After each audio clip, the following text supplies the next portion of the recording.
Good evening. Good evening, everyone. This is Ted Santos, and welcome to YouTube and Chill.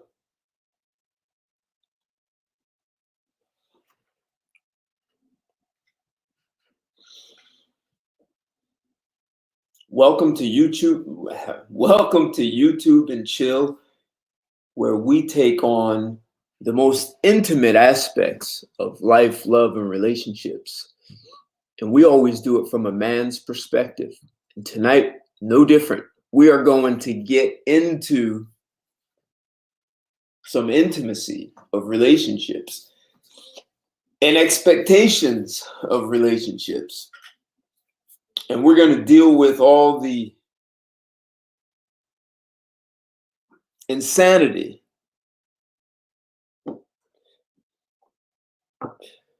of expectations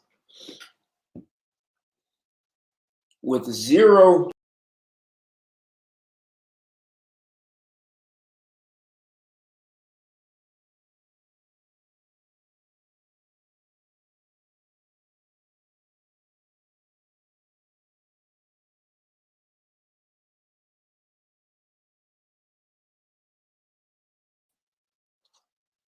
what's going on. Am I coming through my audio? They just gave me a message. Is my audio on? Can you guys hear me? I'm not sure what just happened.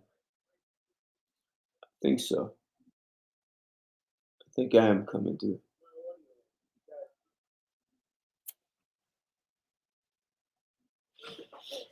YouTube and Chill. It's Friday night. And we're going to talk about the intimacy of relationship. Yeah, I don't know what happened either. They just sent me a notice talking about my audio, but I think it's fine now. Good evening. Good evening. Good to see you in the house.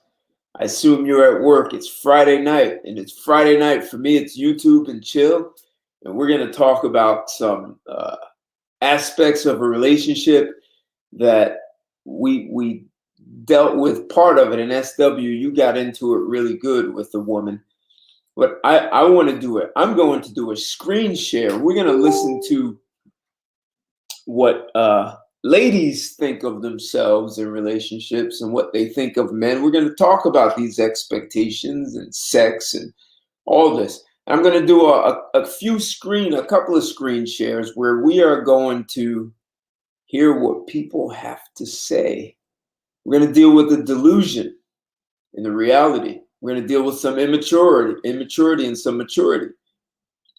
So stack it in. This is YouTube and Chill. Love to have the ladies in the house. I'd like to hear what women feel about this. So listen, as you come in, smash that like, smash that thumbs up. If you haven't subscribed, smash that bell so you can get notifications of all my shows coming in the future.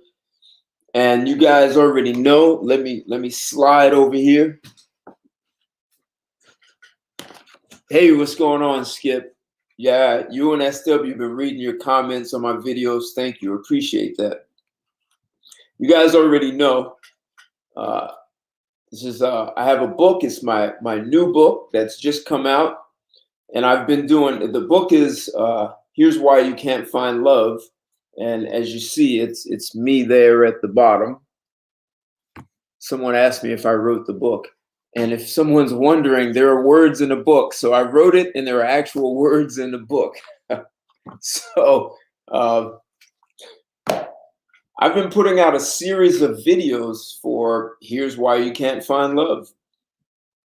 And I'm up to I've put 14 out. I'll have 15 out tomorrow. And I'm giving these short, I want to keep it to 3 minutes. A couple of them went over that, but 3-minute videos talking about why you can't find love.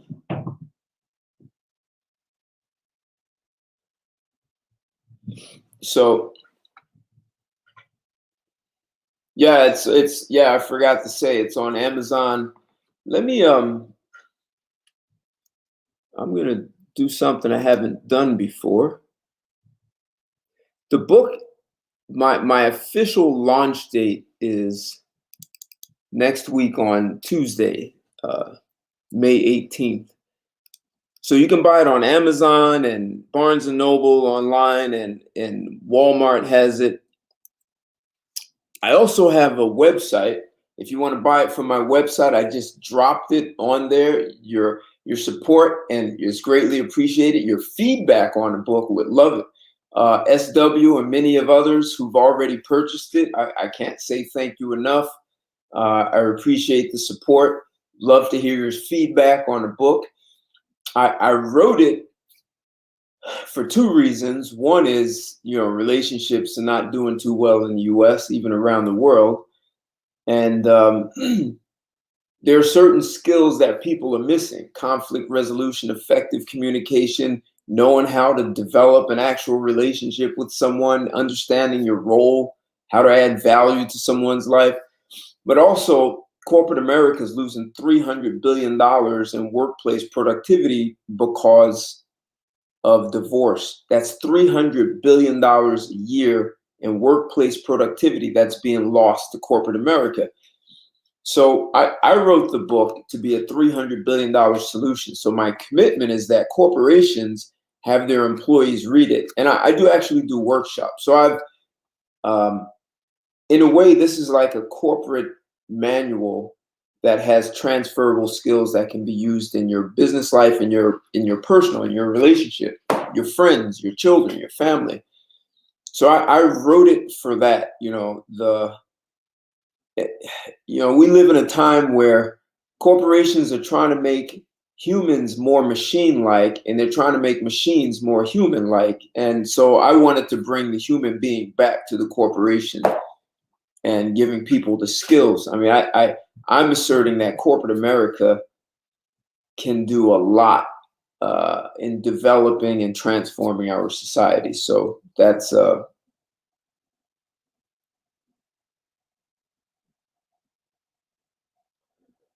yeah, an autographed copy, man. I can make that happen for you. Thank you, PJ. Yes, I didn't give up the caveman to be in this book. And it's interesting. So I'm not just like talking about Ted Santos' thoughts. It's actually me being interviewed by 5 women. So it's very dynamic, and each of the women has their own sort of personality. So anyway, so if you'd like to buy it, I just dropped the link in there. So back to today's topic. The topic for today on YouTube and Chill is, do women only have one thing to offer in a relationship? Is that it? And we know what that is. The crazy part is, I have a lot of thoughts around this. I'm going to do a screen share a little later so that you can hear the thoughts of quite a few women and what they think their role is and a man's role. It's very interesting to hear it straight from women who are either interviewed or having sort of a shoot the breeze conversation. So I'll do a screen share so you can hear what women think.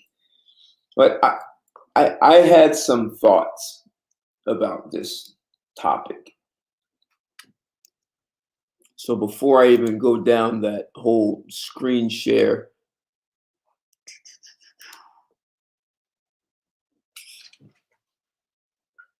some of my, look, smash that like button if you haven't.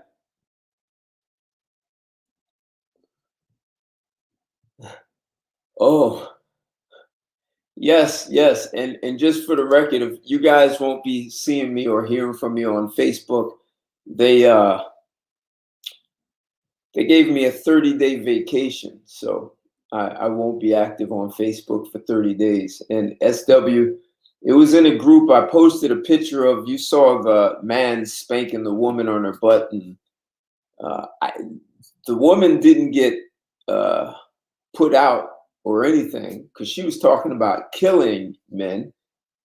And I was saying that's a bad idea. Men are animals. And so they said I was using hate speech and bullying, and then they pulled up things from March of last year, and so so anyway, yes, that forgot about that announcement that I'm out of Facebook for 30 days. I can test it and I'll negotiate. So, do women only offer, or do they only have one thing to offer in a relationship? And some of my thoughts were, unfortunately, most women were told men only want one thing. And any parent who tells their daughter, I don't care if she's a little girl, teenager, or adult, you just failed her. You just set her up for failure. That's like the worst advice, to say men only want one thing, or men are lousy, all men are horrible, because you just set her brain, like her whole brain now has this belief system. And it's almost like you have to gut it out to get it out of there, like to burn her brain to get him out. Because when they learn men need more than that, women are caught with their pants down and nothing else to offer. Because they're walking around thinking, well, I know what you want and I got it. And like a carrot on a stick. And so, as the so called modern woman brags, she has her own money. She hasn't changed her mindset. She still expects the man to play the traditional role and do all the things men did in the 1950s. And if a man asks what her role is, she screams misogyny and sexist and what is being feminine and why do women have to, you can't control me, you're just controlling, you're asking me to do things I don't want to do. You're trying to make me into a domesticated 1950s. They start going off like that, yet they know everything a man is supposed to do.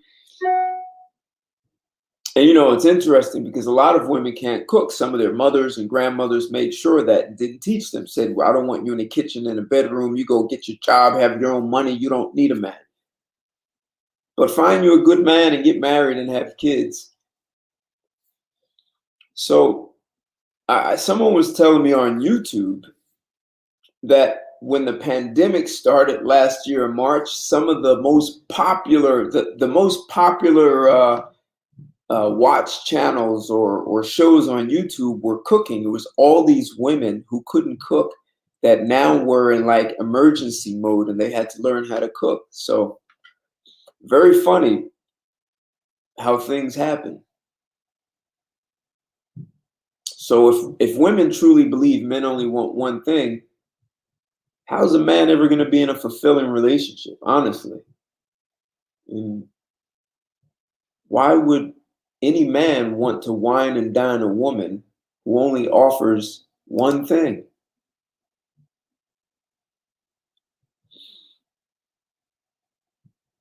Yeah, SW, yes. Blocker, children, report it. Yeah, yep.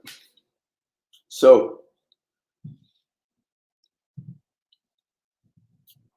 the question really is, once women believe men only want one thing, that's the thing that they come with. And then they think men want what women want, like her college degree and her job means something. What's going on, Lando? Yeah, exactly, man. A lot of us can cook, so you know. And there's outsourcing. There are all kinds of services that provide cooking for people.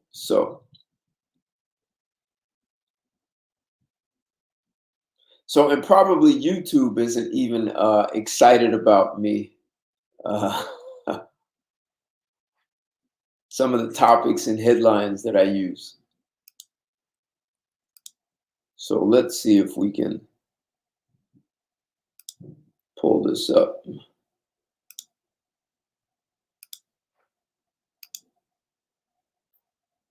want to pull something up. I want to do a screen share.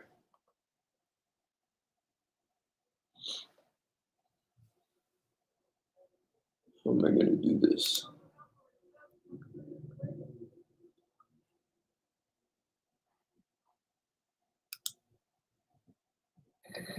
Do you know what makes a man sexy?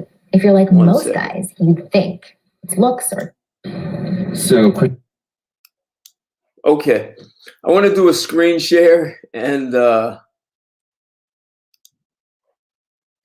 this will be for entertainment purposes.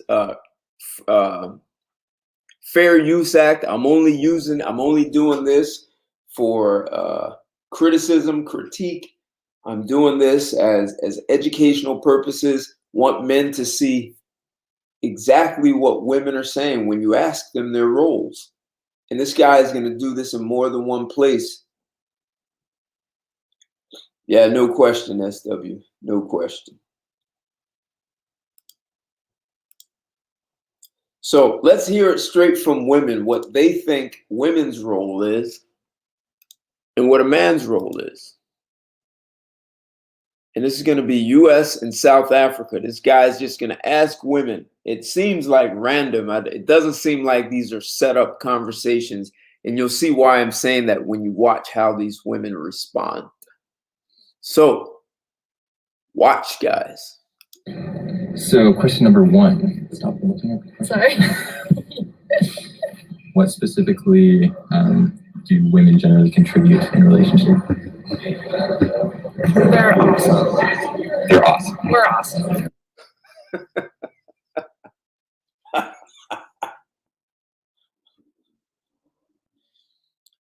He asks, what specifically do women contribute to a relationship?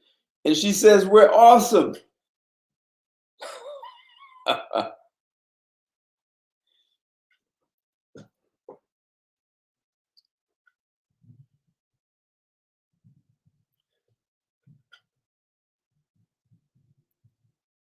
I want to say some harsh things, and I'm going to say them in a somewhat of a nice way. I don't think women fully comprehend what it takes to build a civilization. Every civilization on this planet has been built by men. And when women think of building a civilization, they only think about the guys who laid bricks and concrete and plumbing and electricity and carpentry. But women don't understand what it takes to actually build a civilization. They don't understand that it started with some guy with a vision.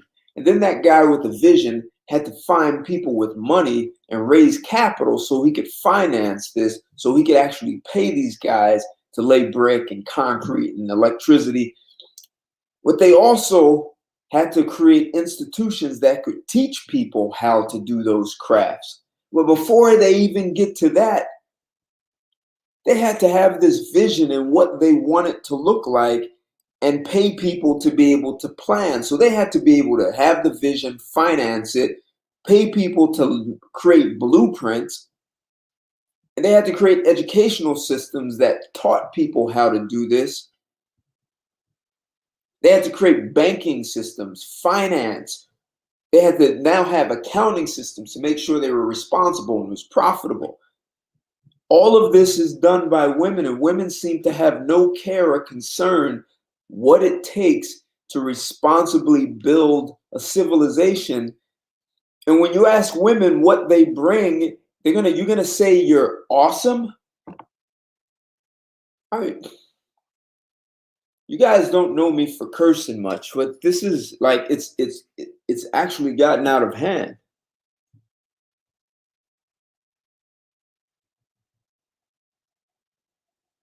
Yeah, I understand that.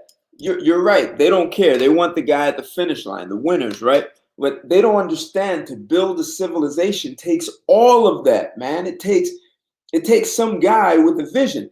I actually, you guys have heard me talk about CEOs before, and I know a guy. His name is Steve. Steve is a former CEO of a number of banks, and before he was a CEO, he used to work for the government. And he worked under Nelson Rockefeller when he was Governor Rockefeller of New York City, of New York. And Governor Rockefeller is the one who built those Twin Towers, the World Trade Center. And this guy, Steve, was telling me Rockefeller had all the money he needed. He had all the connections. He didn't need any of that. This guy wanted to leave a legacy. He wanted to build something. And so he said, we're going to put up these twin towers. And the guy, Steve, I know, was in charge of transportation. So he was in charge of inventing the Port Authority. And the Port Authority is what owned and built and financed the World Trade Center. And he talked about these innovative ways that they raised bonds and raised finance. They created bonds to raise finance.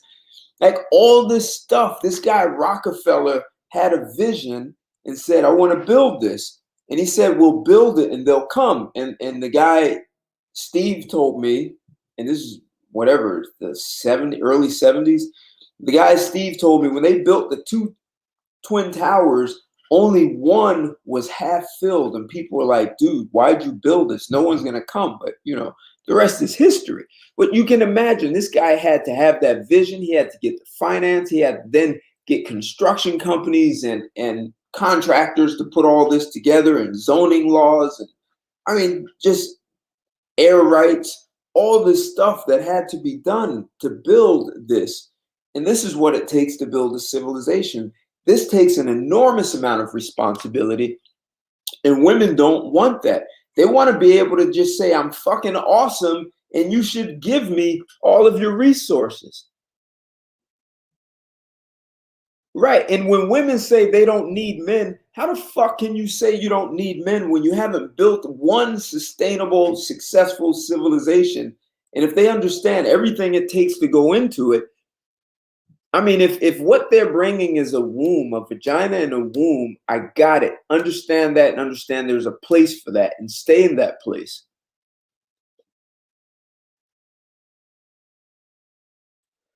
Yeah, sometimes you have to steamroll women in your family, and sometimes you have to distance yourself and work on the things that you want and come back, man.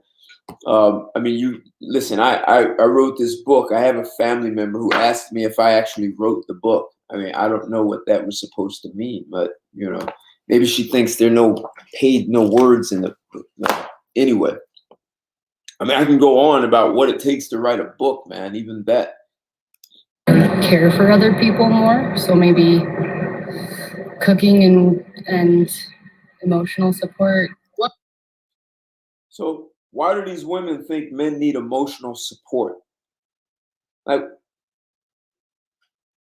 hey, let me let these ladies talk a little bit more. So you see, he's going from United States to South Africa. So he's asking, what specifically do women contribute to a relationship? Very simple question. Women contribute direction. And now men need direction from women. Like, what? When did this happen? Men now need direction from women. We need guidance from women. Their brains don't even work like ours. They worry about stuff when they make problems when there isn't even a problem. And we need direction. We built the civilizations. Hey, if they don't see it, then let them not see it. I see your comments, SW. What do you mean? Are you saying? What are you saying? You wrote some other things I don't see? Hey guys, smash that like button when you come in. Share this video too. We want men and women to see this, but definitely, if you know some young guys who need to be looking at this and rethinking, because I'm going to talk about how men need to rethink how they look at women and how they approach and deal with them.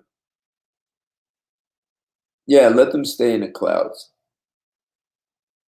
And helping, not necessarily build a man, but helping him get closer to his goals. More like caring, because the instincts of being a mother. Honestly, Yeah.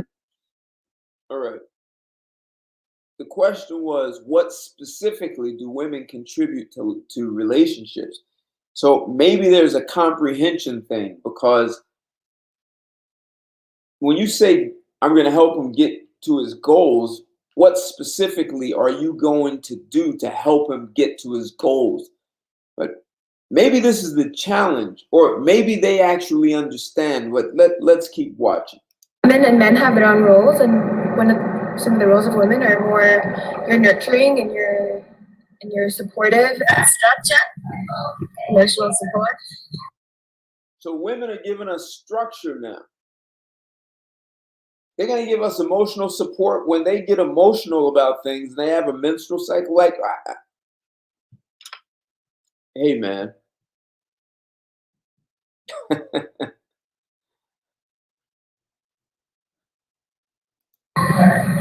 Sex, money. So women offer us sex and money. I'm going to do a screen share with another one, but, let's roll with this one. Food, women are more. So women are going to give us food, sex and money, structure, emotional support. Okay. So women are more like, guys, you have to listen to what this woman is going to say. And she's going to have some interesting comments going forward in the future. All right, cool. From Facebook. Interesting. All right.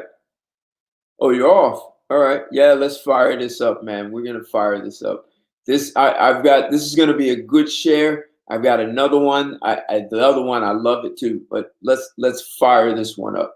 So look at what she's going. Look at her words. Women are more like. This is unbelievable. Like logical, so they're less likely to get hurt in stupid ways. She said women are more logical. When did this happen? I feel like Rumpelstiltskin. I fell asleep for 20 years and I missed this. Women are more logical than men now. Even she had to laugh at it. Women are more understanding. Yeah, like the understanding. They just kind of bring that softness to the relationship. Yeah. And I thought women thought being soft was weak. They no longer want to be soft. They want to be tough and independent. All right, so maybe I missed. Maybe I didn't get the memo. Do you like being appreciated in a relationship specifically for your femininity? yes. Yes. Yeah. Yeah. Okay. Yeah. Yeah. I would say. Of course. Otherwise, I'll find someone else again. Femininity. Mm-hmm. Check this chick out.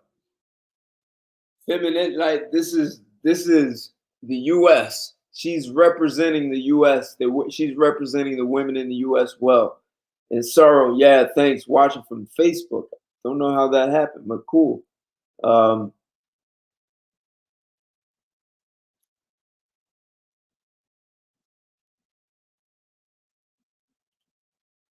Interesting. Yeah. I'm not very feminine, so Wait. I don't know.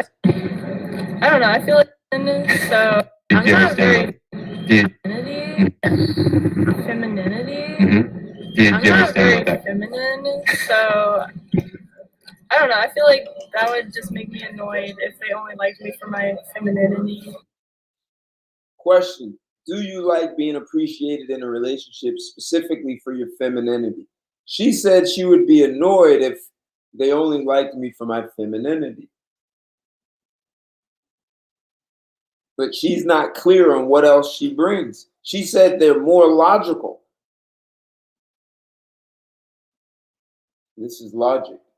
I do, but to a certain extent. Don't overdo it because you tend to smother people. Some of us don't like too much of such things.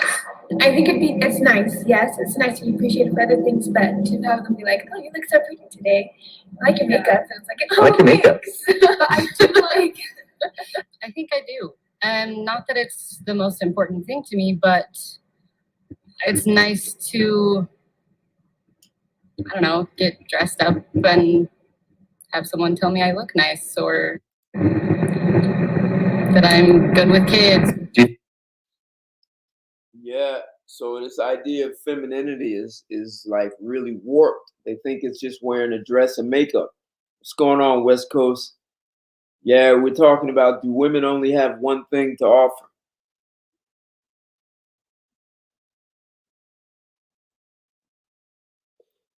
And I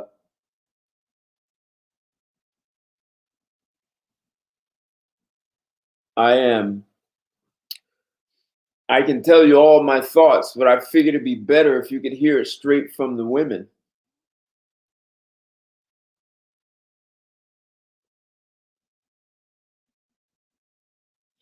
Right. And so here's what I would say, Sorrow. Not only do they not have an idea, they're parrots. They're only saying that, listen, a parrot just replicates sounds, noises that their parrot can replicate any sound or noise that it hears. And that's what they're doing. They've heard a lot of noise about what it means to be a woman, what it means to be a man, and they're just parroting what they heard. Like there's absolutely no thinking in this. They even know, you watch their facial expressions, that they're being a joke. So here's the next question. The guy is asking all the women, do you think it's a man's role to be a leader in a relationship, or does it work if both people are equals? Listen to what they said. Do you think it's a man's role to be a leader in a relationship, or does it work better if both people are equals? Both people. Equals. More strictly equals for sure. I think equals. I think both people equals. I don't. Again, And it depends on who. It depends on who you are. And I wouldn't want a man to be like, this is what you do, this and this and this and that. I'd want equal say in everything. See, women have no clue about what leadership is. Women think leadership is what they do with children. They tell children, do this, do that, don't do this, do. That's how you deal with children. That is not how leadership works. They don't understand the responsibility behind leadership, that the buck stops with me, that when things go wrong, I'm responsible for that. And I've got to resolve this. So I've got to know how to get the resources to solve problems.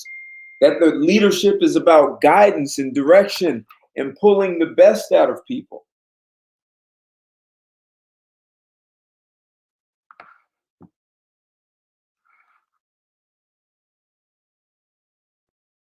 Hey, someone, Jackson. I appreciate the Cash App. Just got that. Thank you very much. Just got a Cash App from Jackson. Thank you very much, man, for that.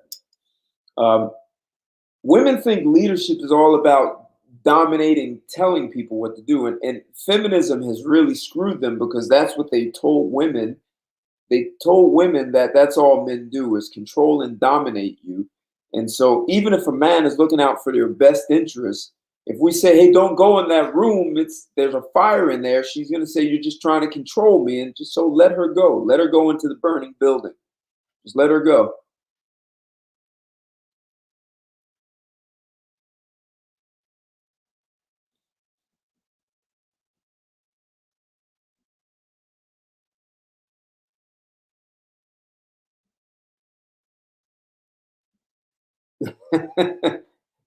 Yes, SW.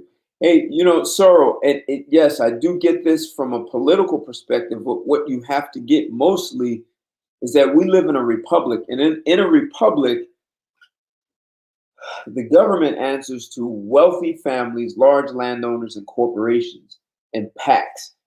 Men are going to have to do what women have done, which is organize, put money behind the policies that they want, the policies they want to change, they want to create. I mean, if you understand, all they've done is just parrot lines that they heard and just threw their money at it. And that gave them the power to function in our socio-political structure. Men are just told to suck it up, and you shouldn't say anything. But the fact of the matter is, if a woman wants access to wealth, the way most women get to wealth is through marriage. That hasn't changed. So now we want to hear, is it a man's role to be a leader, or should they be equal? What do they think? South Africa. Sometimes a man will be a leader, I won't lie, most of the time, in most situations, but they make. She was honest in most situations, if she's honest. They lack in some points, and The woman will take charge if needs be. That's how your relationship starts out, as like the man seems like he's the leader. I think that will lead to problems down the road. I don't think there's a hierarchy in a relationship. I think they're both. I don't think in a relationship one person should be the leader or be in charge or be the decision maker. I think if you want a healthy relationship, it needs to be more equal for both of them, and both of them. I think it's better for both of them to have equal. The problem with equal is women don't want the responsibility. They just want to be able to tell someone what to do and say, you can't tell me what to do. Leadership comes with a ton of responsibility, a ton of it.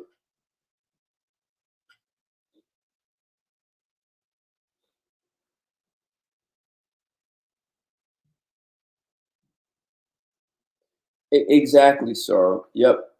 It's coming together, organizing, and putting money behind it. And that might even mean putting certain people in political office so that they can protect your agenda. I mean, listen, you guys heard me just talk about Rockefeller was governor of New York. You better believe, as governor, he protected his family's agenda.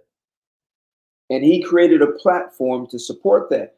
Hell, Mike Bloomberg was mayor of New York. As mayor, his business, I think it more than doubled, because what he did was protected his business and made sure he made sure that his Bloomberg services got into the government, and he's making sales that he couldn't do before. So sometimes not only do you want to put money behind it, you want to put money behind certain people so that you can get things accomplished. So you don't just want someone saying, oh, I'm on the inside. You need designated people to be on the inside to protect, and promote your agenda. And that's what people do.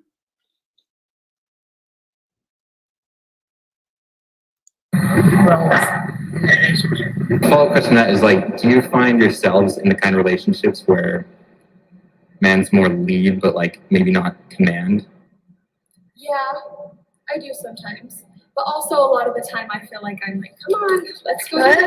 You're being the mother. Like sometimes you need us like being the mother figure, the feminine, the nurturing figure. But in other instances, man does lead in something. Yeah. Would you ever date a man you didn't look up to and admire? No.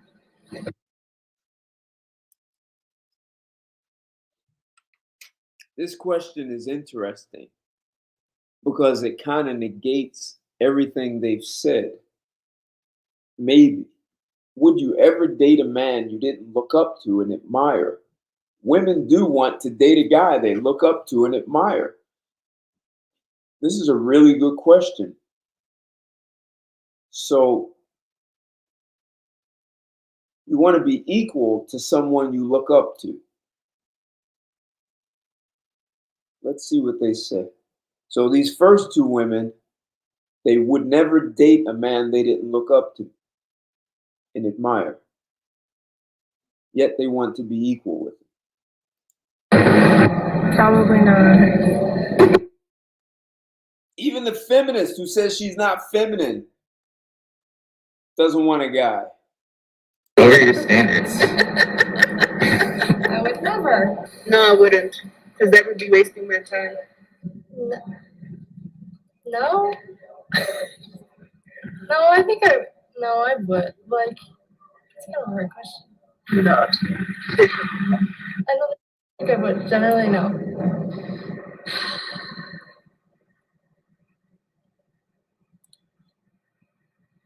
This is a tricky one. Yes. I think in adulthood. Oh, wow. She said she would date someone she didn't look up to. Interesting. Now, what she's going to say, I think in adulthood, I wouldn't. No, I wouldn't. I have in high school, when we're all a little less mature, you don't realize necessarily what we're getting into. If you date someone who like isn't good for you and doesn't have the same morals as you do, and like someone doesn't inspire you, there's no reason to date the guy. If a man finds the woman he is dating isn't improving his life, is he right to break up with her? This is an interesting question. Watch, gentlemen. Yes. I think so. Of course. Yeah, I think in a way, yeah, and again, that's complicated. No. I mean, like, people all have things to work on. I don't think he would be wrong to break up with her if he didn't feel like it was a beneficial relationship.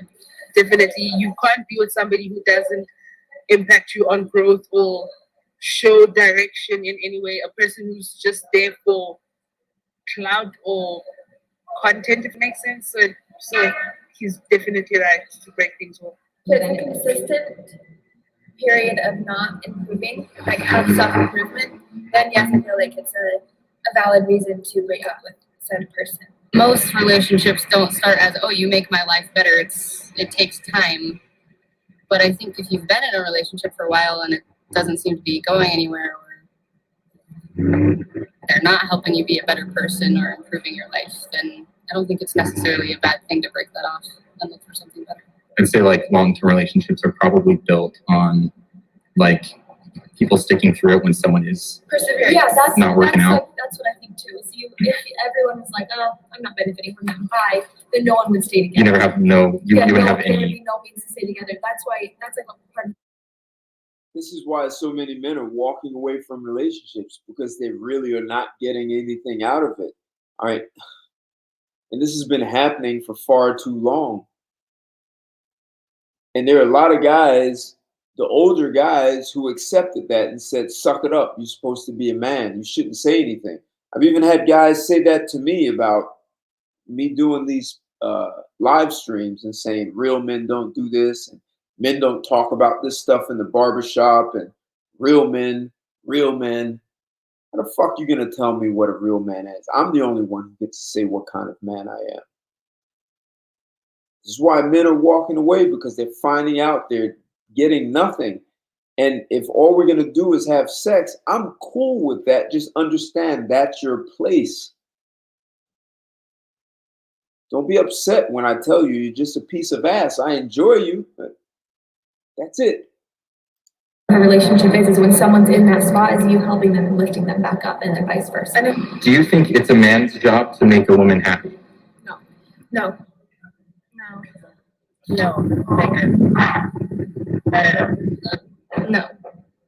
No, I don't. Definitely not. It is your own responsibility to find your happiness and come together with somebody and be happy with them. Those are all parrot answers. Because the first thing women will say is, I don't feel a certain, you don't make me feel good. You don't make me happy. You'll hear it. They'll say that nonsense. They gave parrot answers just now. Men generally contribute from your perspective. Well, obviously, like. Where do men generally contribute from your perspective? Well, obviously, like. Being the protector, you know. Men don't have any contribution from my experience. Heavy D said men have no contribution.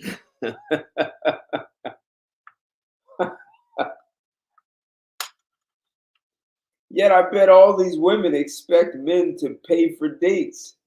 And I guess that's not counted as a contribution, because women are entitled to whatever you have. So I guess men are technically not working for the betterment of themselves. They're working for women, I guess. They're usually like stronger. Yeah, just men are just props, basically. They provide. A bag holder, someone to tuck you in, sweet talk at night, dick. They're the ones that go out and make the money to bring home the bread. Usually logic. Kind of sexist, but the men provide and they provide their protection. Yeah, I know that's what I was gonna say. They provide like protection or safety. Like the men provide and make the money to bring home. They're the ones that go out and make the money. Night, dick. They're the ones that go out and make. Sweet till good night, dick. They're the ones. At least she was honest, right? Dick. Sweet talking dick. I guess that says something about her. That go out and make the money to bring home the bread. Usually. So those two girls probably come from a two-parent household. They've probably had access and exposure to their father at home. But this woman says logic. Wow. Logic. Kind of sexist, but the men provide and they provide their protection. Yeah, I know that's what I was gonna say. They provide like protection or safety. Like I feel much more like safe if I'm with a man than if I am just by myself. A lot of girls not a guy who's like a bit dominant and a bit like puts you in a place and like where's the passive relationship. So Are men likely to be happier when they're single in a relationship? When they're single or in a relationship with a woman? In a relationship. In a relationship. Most guys my age is better for them to be single. Happier when they're in a relationship. boys my age like being single. I think like genuine happiness, I would say in a relationship. Some would want to be single so they could just play video games all the time, but I think others would be happier with someone else because they could like do stuff with them. Hey guys, I hope you enjoyed that. If you're looking for a way to help the channel out, maybe consider becoming.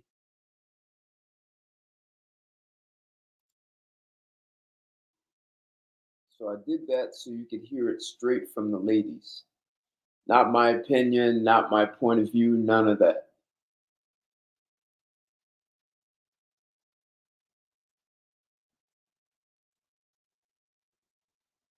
So yes, Sora, I saw you. I saw who started that? SW, boys who live in a single mother home. Yeah,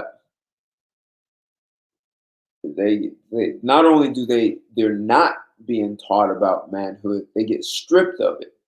They get told men ain't shit, and you're gonna be like your ain't shit father, and yeah, that is abuse, no question. Women are much more abusive than our society acknowledges. That's not from me. According to Harvard Medical School, they found that women initiate 70% of domestic violence. Women initiate 70% of domestic violence. Problem is they start a fight and they get their asses kicked, and then they want to say, well, the man abused me. So men get seen as being violent. Well, you damn Skippy, we are violent. We are animals. Facebook kicked me out because I said men are animals.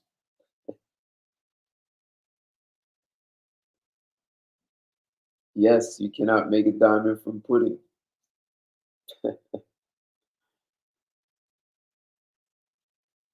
So that was a group of women being asked a few select questions. And it seems women have really no understanding of the contribution that men make to society. I mean, just as I was already saying, that if you look at every civilization around the world, they've all been built by men. And before you can get to the guys laying bricks, you have to get to the guys who had the vision, and then the people who financed that vision. And then you had to educate people so that they could actually physically build it and plan for it. You had to build all kinds of educational institutions to be able to build a civilization. You had to have accounting principles so you could be profitable and not lose all your money and not be able to pay people. There's so many things that have to happen to build a civilization. You have to print money. You have to make up all these things. And women pretend like none of this happens, like there's some fairy dust out there that just makes it all happen and men don't do a thing. And now they claim they could run this. I mean, I listen, you guys have heard me say this before. If women really want to prove they are equal, They need to get off the training wheels that men have given them for decades. Go start your own civilization if you truly don't need men. And they can build a civilization, maintain it, and then protect it with their own military. And here's what will probably happen if women go off and create their own civilization. Pirates will invade their ass and turn it into a whorehouse.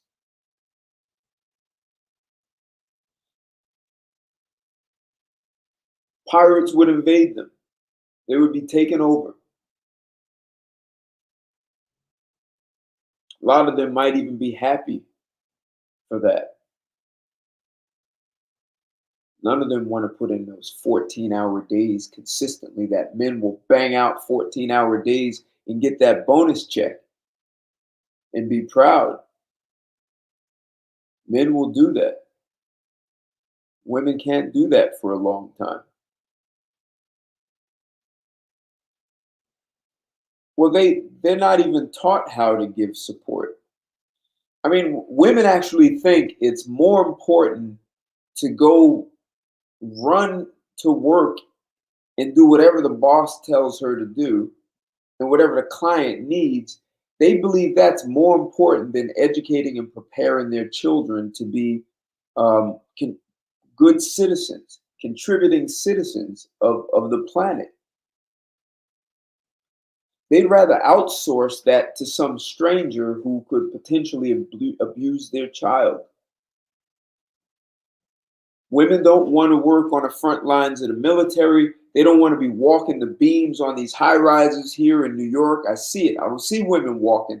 The women are standing there with a stop sign.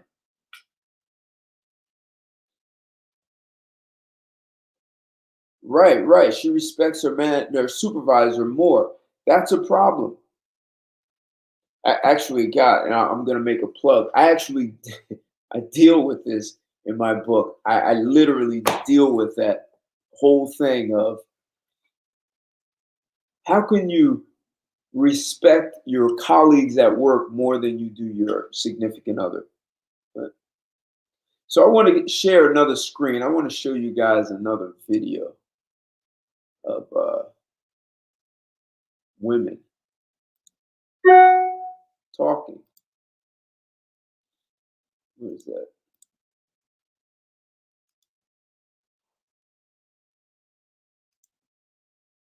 This one's going to be a little different than the interview.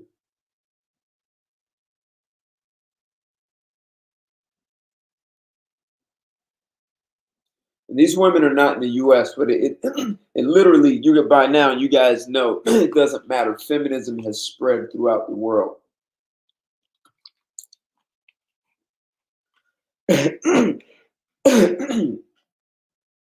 It's spread like a wildfire.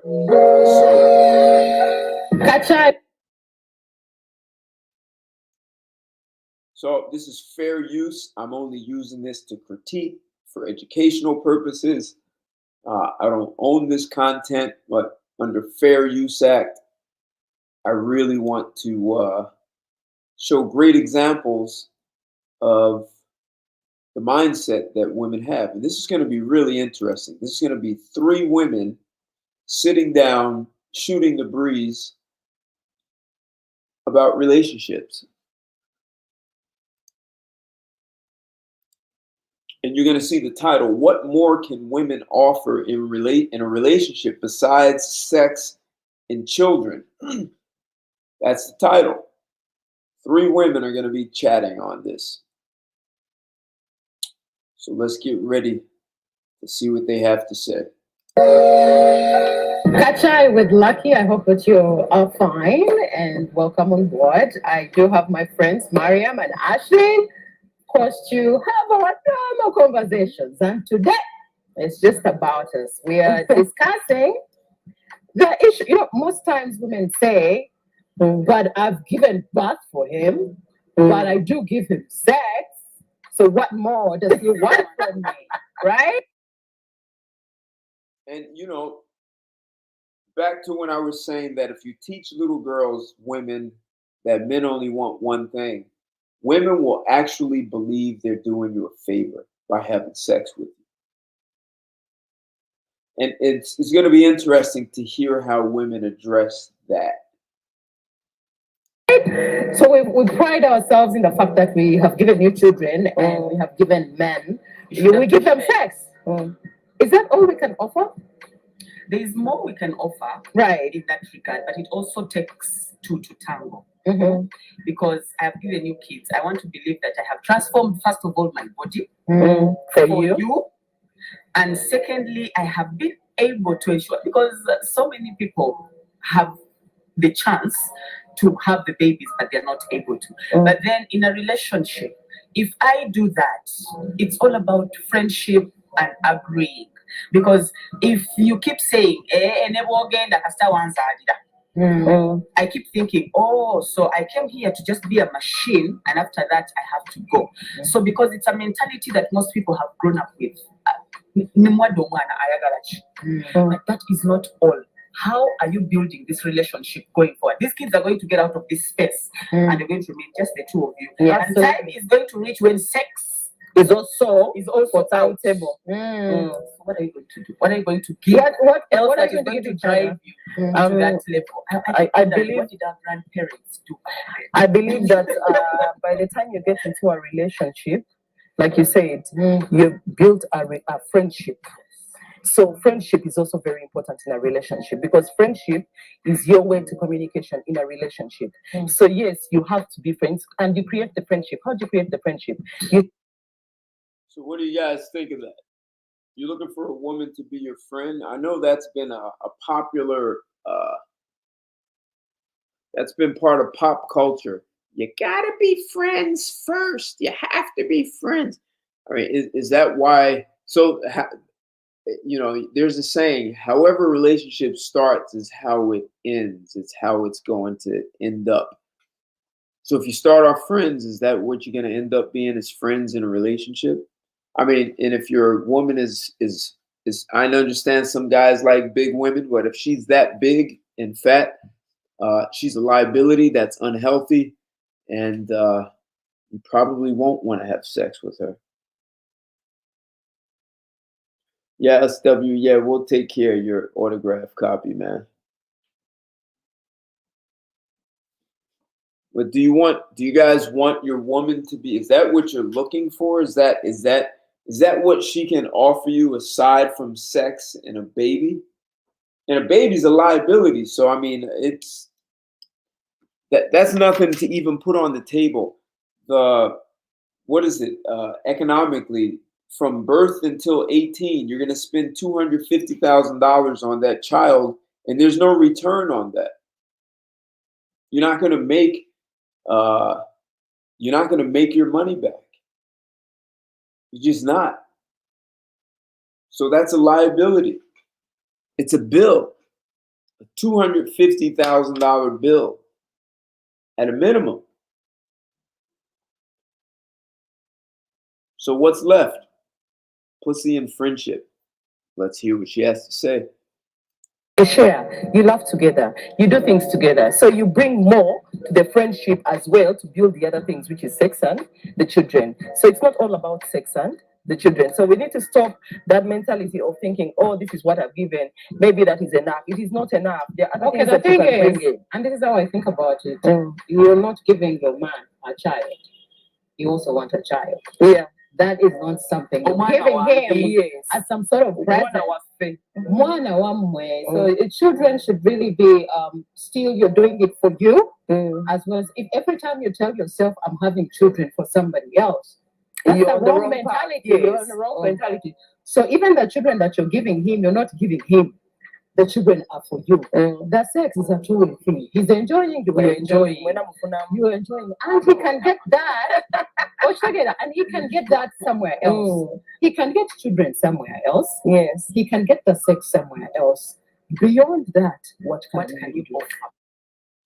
What do you guys think of what she's saying? She says a man can get sex somewhere else. He can get a child somewhere else. In other words, all healthy women on the planet have a vagina. Most of them have a womb, which means they can bear children. And there's even the story of you guys probably heard this just not too long ago, maybe a year or so ago. A woman in a hospital was in a coma for a long time. And one of the guys working there got her pregnant while she was in a coma, and she actually delivered the child. So that's an example of really the woman is just a host. She could be in a coma. As long as you continue to feed her and that child has a host body it can grow in, a woman can be impregnated and give birth while in a coma. So that means she didn't give life, she was just a host. But this woman is saying, you're not giving him a child, you want the child. I mean, the woman bonds with the child strongly and feels that's her whole life. So it's really for her. But women don't like the children when they get beyond a certain size because they can't control them anymore. They like them when they're small. What do you guys think? Is she asking the right questions of these women? And yes, 80 pounds of makeup.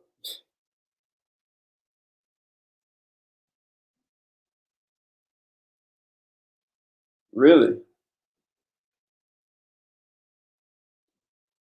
Are you serious? This woman is on Patreon? She's really? How interesting. Huh.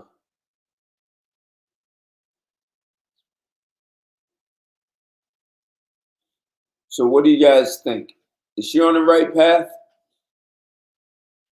Is she saying the right things to these women or asking the right questions? You can build your man. Yes. Or build each other. Most of you want to take. And it's a mentality that we Ugandan women have. Most of us are like, what does he have to give me? Give me some money, give me that. We're always demanding that, even at a young age. You expect transport money. Like you're expecting transport money from a guy who goes to school. Where are you going to get the money from? You're all in school, but then when you go to visit him at a hostel or whatever, you're expecting him to give you 5,000 shillings. So to that, no, we want to be what to say. Mariam, actually, the world has moved from just children. Our fathers could take that. And that's it. If you're not building your man, that man is going to be taken away. So she said, if you're not building your man, he's going to be taken away. Well, what do they mean by building a man? What are they saying? I think it's a two-way street, just like the sex and the children. So you build one another. Because in most cases, and this is the scenario, in most cases you'll find that 50% of the women are the ones who probably take care of the house chores, take care of the children, and the men, in most cases, in a traditional scenario, most of the scenarios, the man is the one who's going out, even if the woman is going out, but mostly really the bills and the what, it should be him. Now, how you build your man? Even if you're working, Mariam. Yeah. Or let's say, honey, there's this money. Instead of doing a birthday party, let's cut cake here.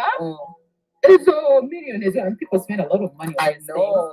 And so that money that you're putting here, why don't we take on business? So a man will test you. Yes. You'll say, oh, Bundi, it's our 2-year anniversary. Why don't we go here and do that? There's nothing wrong with wanting good things and wanting to spend a good time with your man. But sometimes step back and tell him, oh, instead of doing that, why don't we just go? There's so many beautiful places we can go to in Uganda instead of spending money on tickets. That is building your man. And that is building a home. Yes. And that is building a home. One thing that we forget to do is to live out this aspect of the society needs to see me in a certain way. So what do you guys think? She's saying instead of taking your man's money and just spending it every way possible, let's go here, buy me this. She's suggesting that talk about creating a business or building something together. So when she's saying building a man, she's not necessarily say treat him like he's some little boy, like a Build-A-Bear. that you are making decisions that contribute to the household. What do you guys think of that? Is she on point with this? You think she's being a parrot? Or you think these other women are just sort of falling in line and parroting what she said? Yeah, and that is a problem, right? So what they teach to their daughters. Yeah.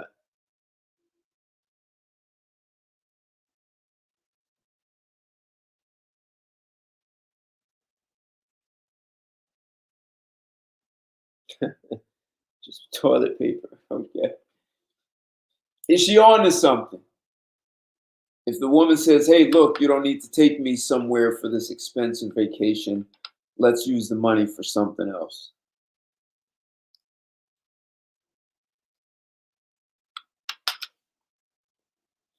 Society needs to see us flashing a lifestyle that reaches a point where you cannot sustain it. So we need to understand that the path we take in terms of the kids are out of the picture, sex is no longer an issue because it's something we have to give to one another as and when it is needed. What are we going to do that it's not about the society? We, especially in Uganda, have taken the society to be the dictators of the lifestyle. Social media in-laws. The social media in-laws have just destroyed a lot. That you see somebody posting something and the comments. Most times your partner is not even part of it, doesn't even know what you posted there. So you get all these things that does not make you become the person you should be. They actually destroy you emotionally. For somebody to be in position to not think that I have given my all children and sex, they should be very aware of what they do for themselves and not for the society. Social media being the bigger contributor of failures of a relationship. I think it looks like, if I look at the finger, that woman who's speaking in the white pants might be married. I could easily see how the big girl is not married. She's a liability. So they're all parroting, especially if, how do I do this? The woman to the far right, I guess she's the host of the show. She's given them talking points because the other two women were about to run off the rails somewhere else. So she actually provided some guidance and direction. Otherwise, they were about to say a whole bunch of other stuff. Because most times people say, oh, so you've put it there, so it's out there. So everybody knows that I have so and so, or so everybody knows I'm not doing so well for you. So be it. Yes, working on projects together. That is something that you can also bring to the table, especially if you pass. Hey, PJ, you know, a goldfish has they say goldfish only has a 6-second memory. So if a goldfish, if you do something to it, 7 seconds after you do it, they won't remember it happened and they'll go right back to the same situation. That's what, I don't know how they fully prove that, but that's what they say.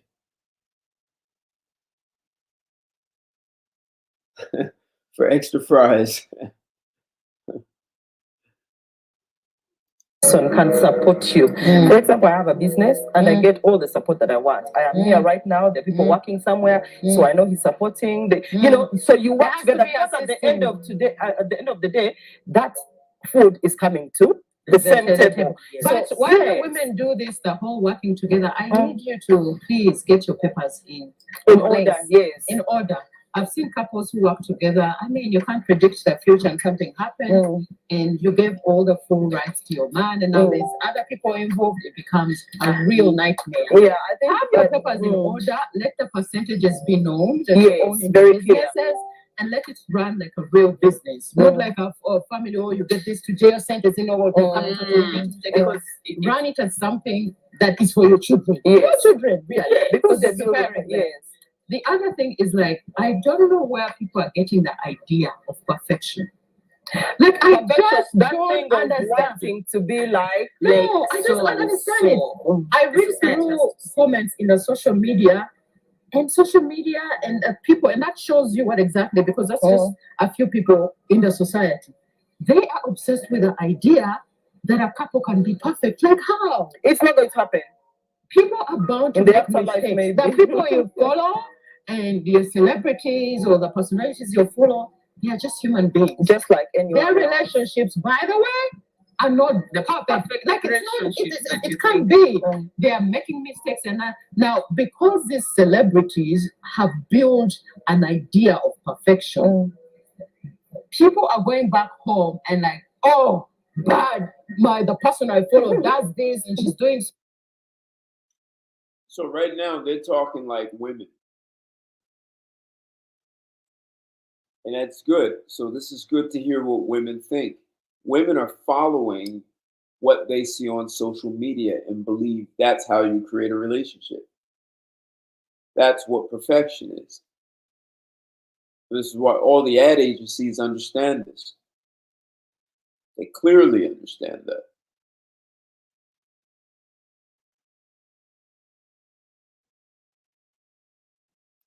It's why women spend, it's why 77% of consumer purchases are from women.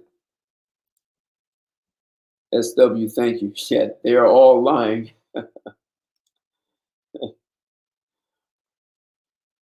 Thank you for the super chat, SW. Thank you. So, see, sorry, they're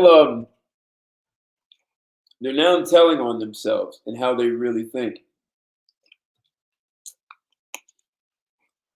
They're looking to social media for how to make a relationship work.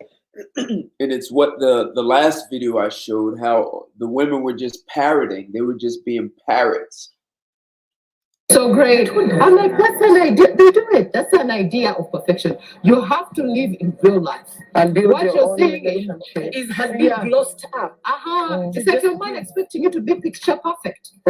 Like because of the women you're seeing on the gram, but they look nice. They expect you to look like that every single day because they're obsessed with the idea of perfection. It cannot happen. Now we have to realize the world is not perfect. Those relationships that you're looking at and you're following and you're obsessed with are also not perfect. Work on Let me tell you, marriages don't come out with any instruction or There's any no manual. even relationships. So any relationship that you go, it's like a child. A child comes out, every child comes out with a different manual. And it's you to know how to read it To in your adjust own to way, that child. adjust. So a relationship is like a baby. You nurture it, you love it. You don't nurture it, it is your fault because you have decided not to ensure that you are happy in this whole thing. Because at the end of the day, when all is said and done, the rest is up to you. Am I happy? How do I make myself happy? You'll not get extrinsic love out there, and yet inside of you, you're killing yourself. You're very insecure. You're very jealous. So this is interesting. And perhaps this is the problem that women have, is that they equate everything, even when you put them in business, they equate management and leadership to how they deal with their children. As leaders, you tell you lead your children, you tell them what to do and what they can't do, and you put demands and mandates and you force them. You don't even ask what they think. You dictate to your children. And somehow women believe that's how a relationship is dealt with. You deal with a relationship like it's a child. The problem is when a woman's in a relationship with a man, he's going to tell you what he wants and what he doesn't. And if she's dealing with it as a child, then parents often believe they know what's in the best interest of their child. Parents make decisions for their children. They decide how much food you eat and when you go to bed and where you're going to live and the clothes you wear. When you're dealing with a man, he's going to tell you what he wants and what he doesn't want. He's going to provide guidance and direction when you become emotional. And all women do. They just do. They can deny it all they want. And I've seen some women who had really good head on their shoulder, and at some point the brain just fires too much stuff and it goes into overwhelm. And all the ladies who want to get upset with that, this is not my idea. This is neuroscience. I've already done a screen share with that. Women relate things by children, and they've shown when children get beyond a certain size, women don't have the same affinity because they can't control them as much. So part of a woman's safety is being able to control things around her. When she can't, it's a problem. But the things that are going to drive you nuts even when you do not need to be driven nuts. Again, there's something that she has brought to my mind, the nurturing bit. You know, you start nurturing the relationship before you actually decide to settle down. Because let me tell you, you've heard of relationships where people just end up together because of the good sex. Hey, PJ, it's not a movie, so yeah, that is interesting, right? When I show a movie, they interrupt it. They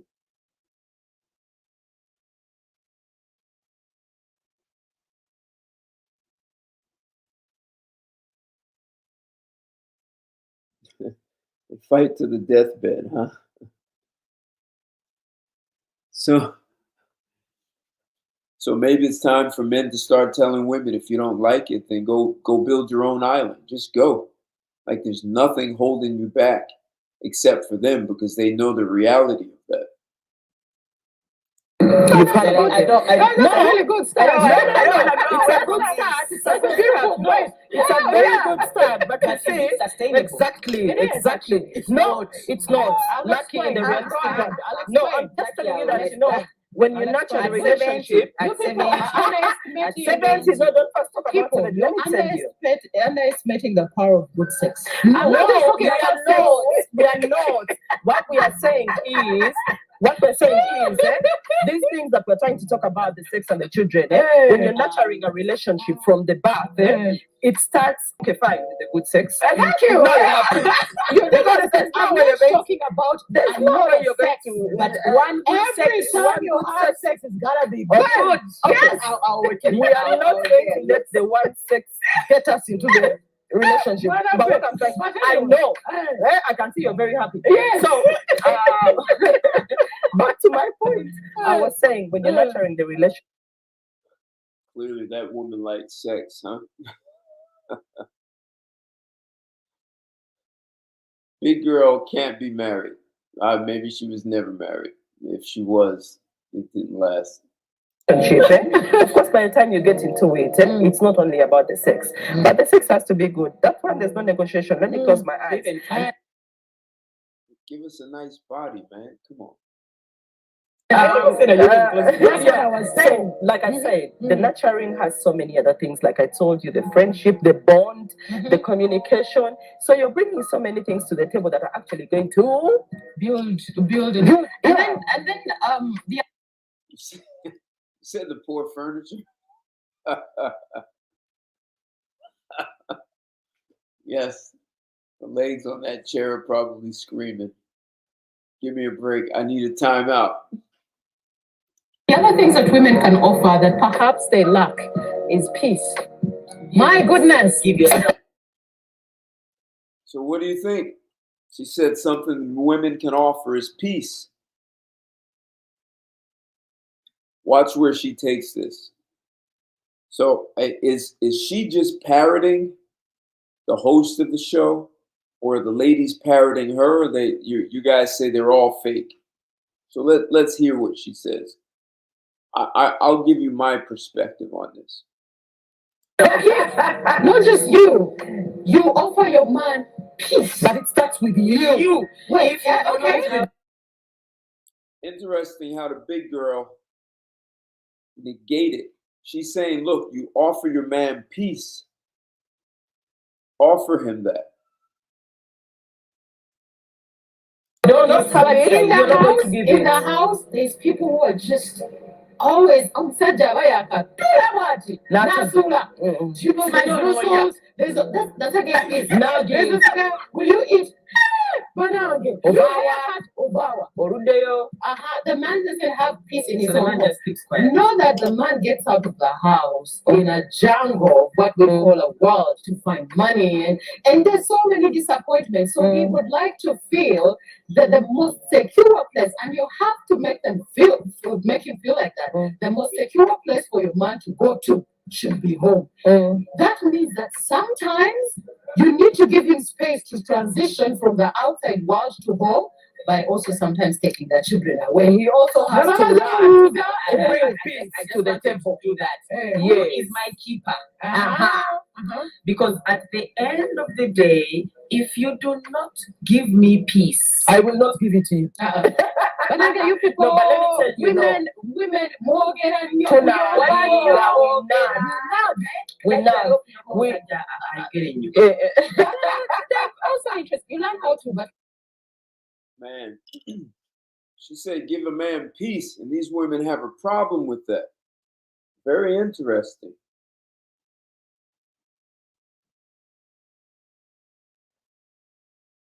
Hey, Mr. Earl, good to see you in the house. These women are pushing back on offering peace. So apparently this is what we're looking at around the world. Women want men to pay all the bills. Got it. I'll pay it. I understand my role, right? We understand that.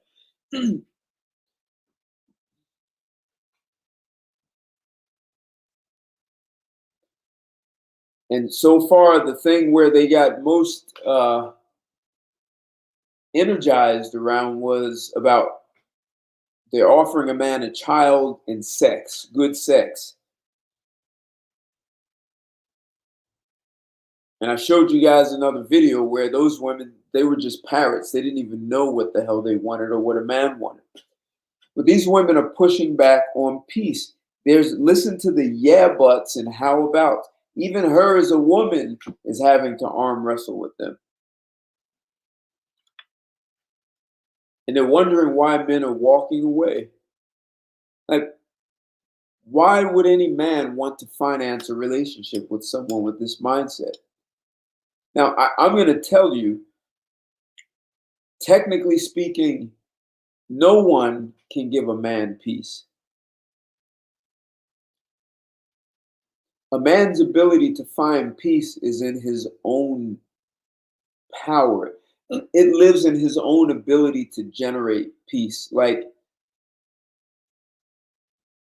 what I'm saying is that you literally can train your mind in such a way that very few things like impact or trigger you. Like, you can have peace in the middle of chaos if you train your mind. It's like a guy could be like, look at those guys who come out the running back in the NFL. That guy is not chaotic, even though he's dealing with chaos, and he's got the kind of peace where he can see an opening. The best running backs can see an opening in the midst of chaos, just like a quarterback who drops back. He drops back in a pocket, and he's got 320-pound linemen wanting to take his head off. And in the face of that, he's got to find peace in that pocket and find a man who's open. I'm saying that's the capacity that a man has. A woman can't give you that. You see the guys in the ring boxing, they've got to be able to have their own peace of mind to think clearly and take actions to support the outcomes they want. Women can't give you that. She might be able to contribute to it. She may be able to add to that, right? She may be able to be in alignment, which is the best way. She may be able to be in alignment with that. And if she's unable to be in alignment with that, and she's acting like these other women who are like, yeah, but you got to do this and that, then you've got a problem. We are really looking at the majority of us. But this is real. Yeah. Sometimes majority is women. And then you have excuses. My menstruals, 3 months pregnant. Really? Kukuba Mogongo styles, you know, those things. So you think that we cannot get it anywhere else? But let me somewhere tell you, else. I keep saying this Kukuba Mgongo thing. Where did it come from? I don't know. Because Enterprises. Because leave alone that. Because Kukuba Mgongo, scientifically, a human being is supposed to sleep on their left side. Most cases, Scientifically. Most cases, yeah.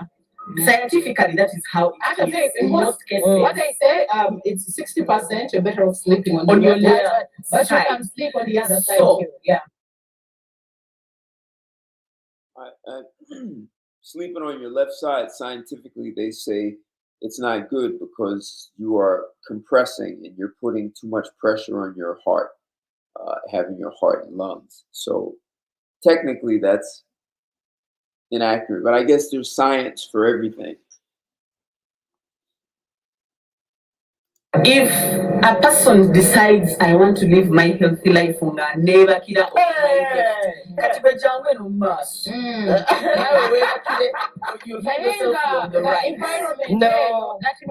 You talked about you have to nurture a relationship with people.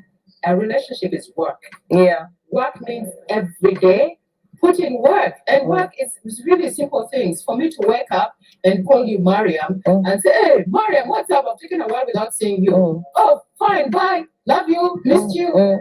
This is a relationship I'm having with you, my friend. Yeah. But I'm also working on my relationship with you you. know That when I call you, I am putting in work. You're putting in time. Work, communication, opening the window. So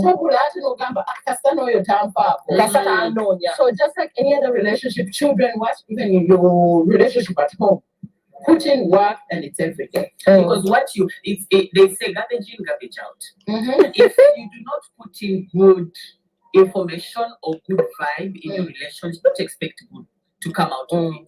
If you're always keeping quiet and it's the man thinking, oh,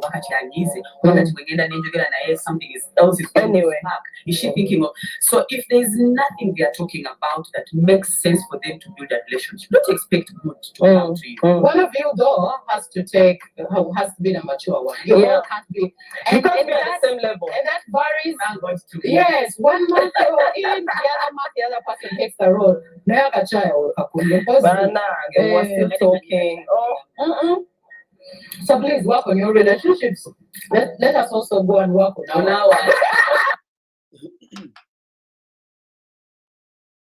All right, that's enough of that, guys.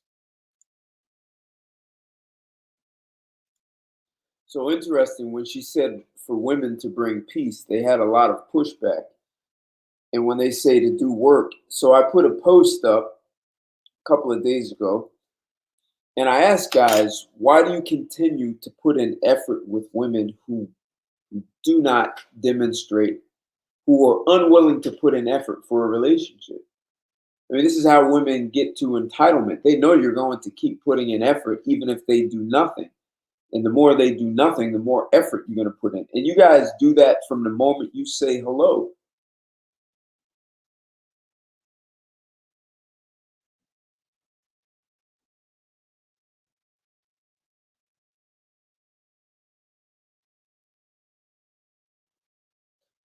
I mean, women feel entitled to our effort, to our money. And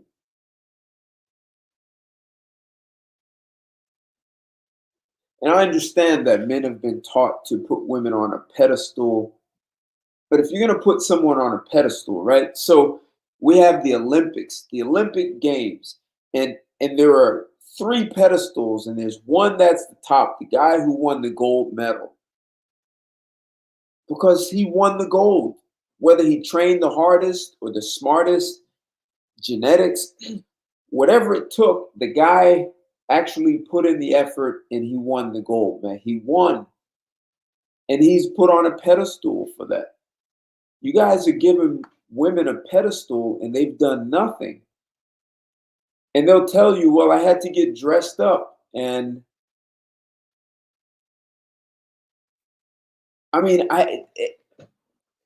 I've heard it on my podcast. Women say, well, we had to get dressed up.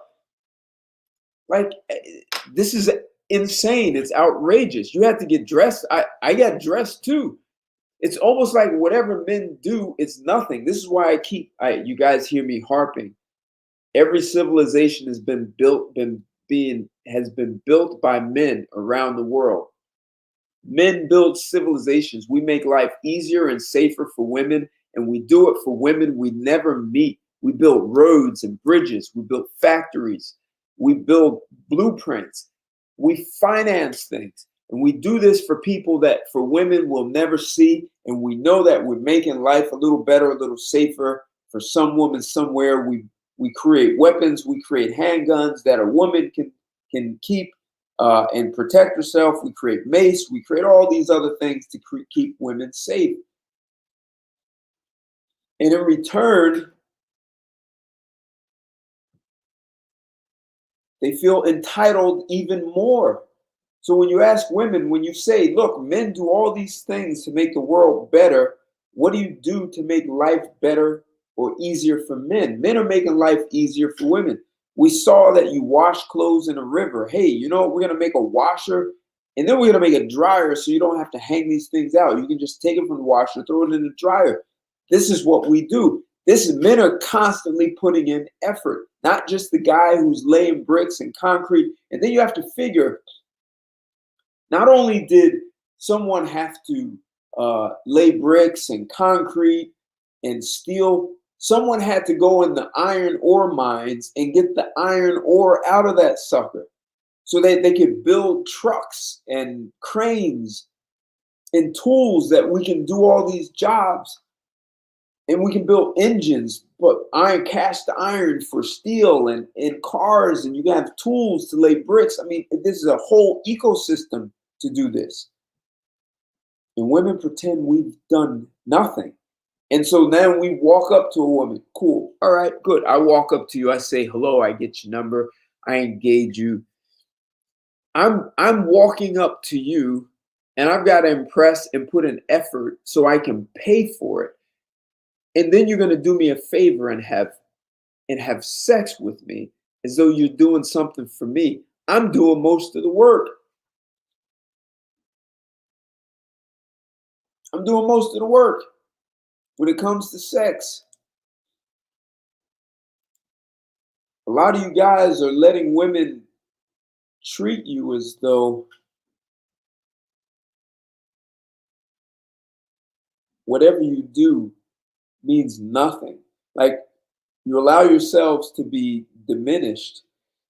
And men have been expendable for a long time. Women don't have a problem with seeing their son or their husband go off to war,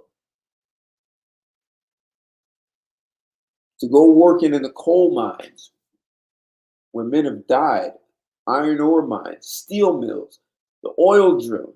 Women don't want those jobs. Like, we do all these things, and then we walk up to you and say hello, and we introduce ourselves, and then we finance things, and then you're doing us a favor. As long as men allow women to not put in effort, they'll keep doing it, because if you don't do it, the next guy will do it. And this is why I say, and I know some guys don't like when I say this, but sometimes you have to check a woman hard and make it easier for the next guy. If each guy keeps checking them hard and say, look, I'm not investing in it. My time is more valuable than yours. My time is valuable. Forget my money, my time.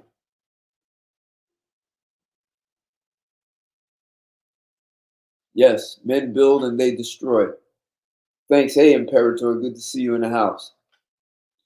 Right, we're expected to put in the effort. Well, hey, you know what, SW? These are not just young and dumb guys. A lot of these guys who are older are given that bad advice that you need to treat a woman good and give her what she wants and take good care of her. These are things that old head guys are telling men to do. They're advising young guys to do this. And then young guys who grow up without a father in the house, hell, they don't know any better. Their mothers are setting them up to be slaughtered like sheep.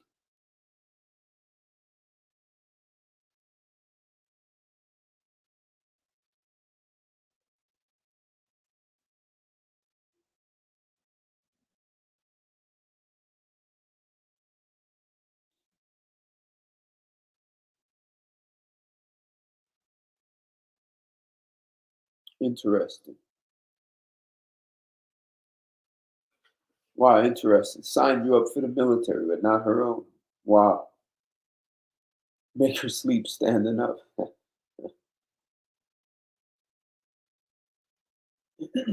Look, Lando, I understand they want the cat. Here's what ends up happening.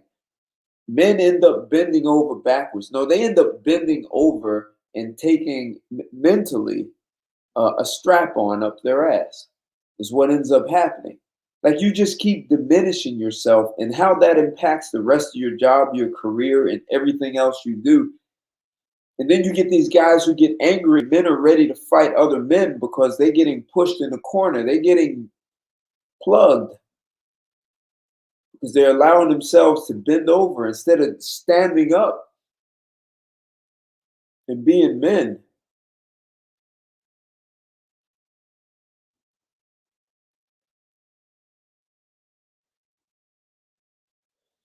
PJ, technically that's the point.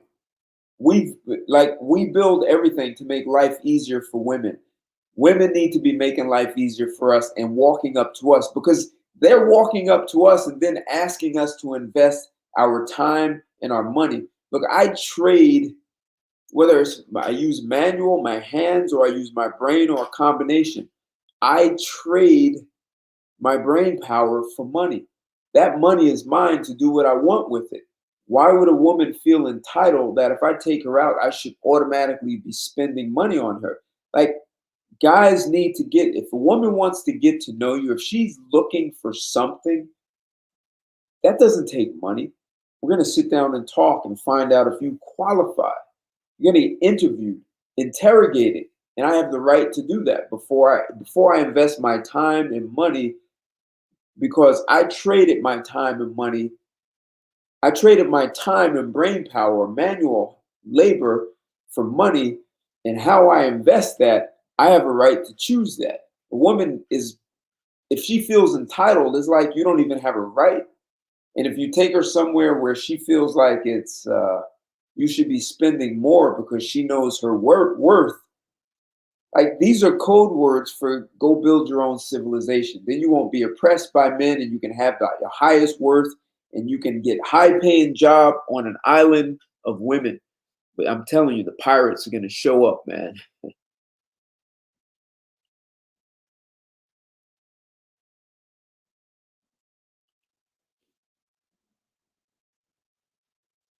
Yeah, I know a lot of those old heads are done what they really helped create this environment. And when you talk to them about that, they get really upset and they think I'm trying to put them down. They want to argue with me.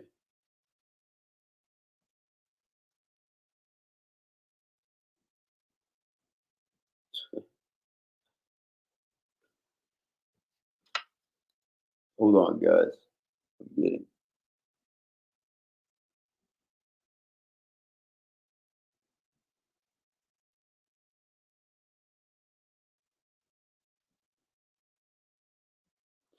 So,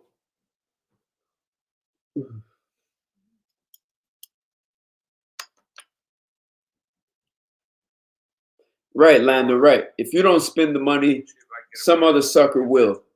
Right. What's going on, Eugene? Hey, I don't know. I hear you loud and clear. You must be you. All right. All right. All right. All right. Cool. Did you want to say something about this, or you still can't hear me?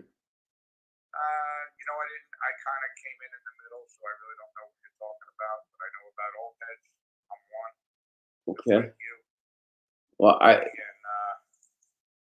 just trying to survive every day, and God's blessed us every day. And we meet a lot of new friends and old friends and family, and it makes us happy. Well, that's what it's all about. Well, we're asking. That's basically all I got to say. But I appreciate you letting me on for a minute.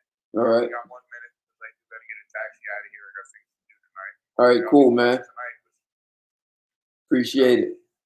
Thanks a lot.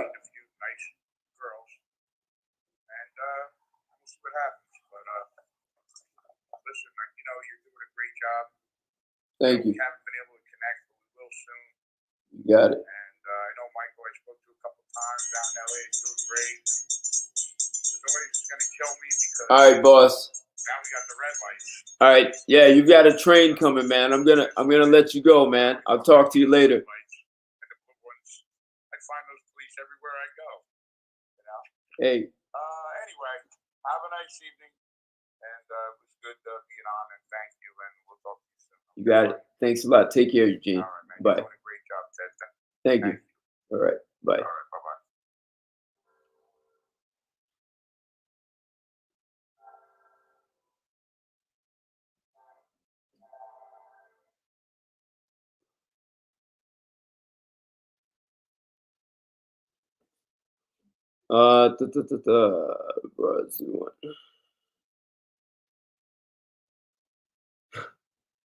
Yeah, they want all that, SW.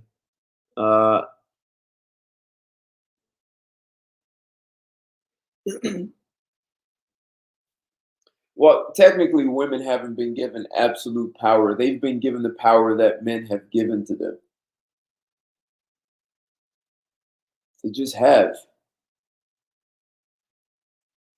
Like, a lot of guys have been afraid to put demands on women. You guys are afraid to say no. So as long as no one says no, and sometimes you have to check a woman and listen, let her, you just make it easier for the next guy. Okay, that sounds crazy. Why should you, right? Because you want to have sex with her. So why should the next guy get it easier? Because if the last guy she was with did what you did to check her, he made it easier for you. I promise you, women are doing that. You guys may have heard me talk about a story. A woman that I was seeing when I was 19. I lived in DC. She eventually moved back to Jersey. And I didn't see her again until I saw her again when I was 27. And she said to me, she said, "No woman has tamed you yet." She said that as though she expected between the time I was seeing her from 20 to 27 that some woman would have tamed me.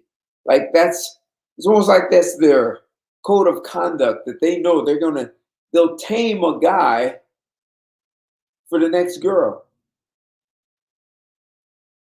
So why aren't men doing that? Women are doing it. And yes, women did not hate men. So perhaps there's another perspective to look at why women hate men. Women may hate men because what women want from men is like what men want from women. What men want from women is their femininity and their womanhood. What women want from men is their masculinity and manhood.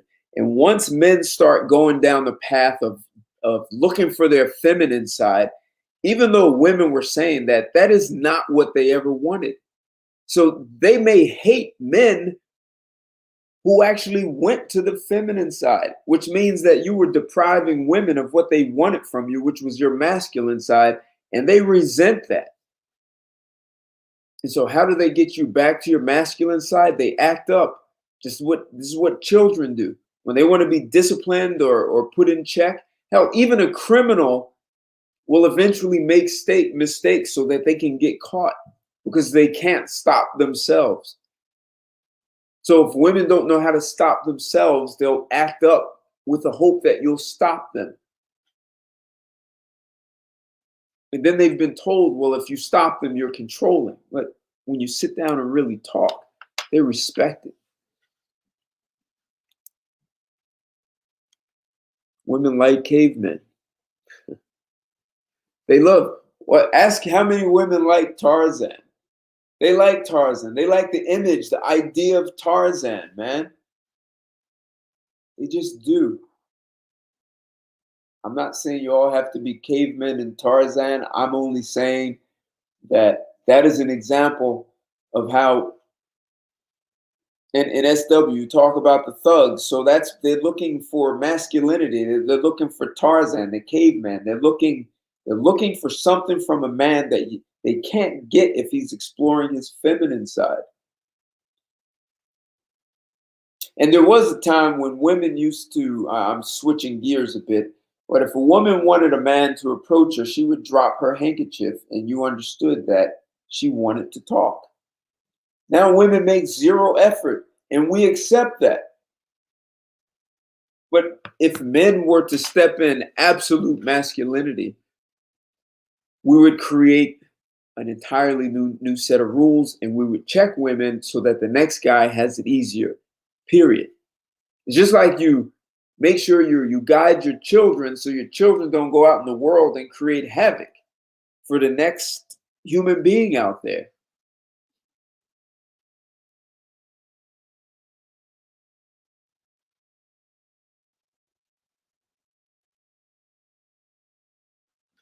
Interesting, PJ.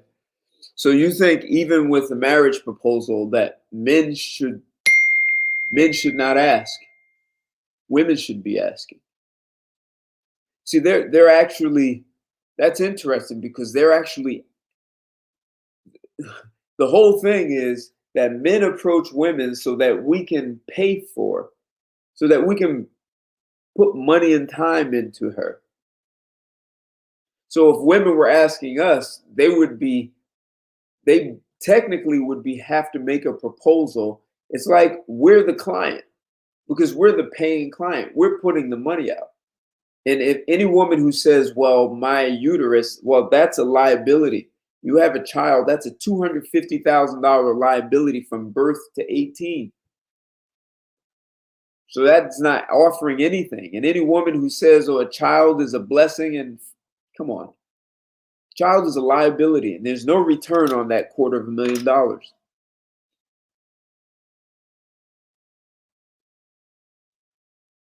This is the mindset men need to have.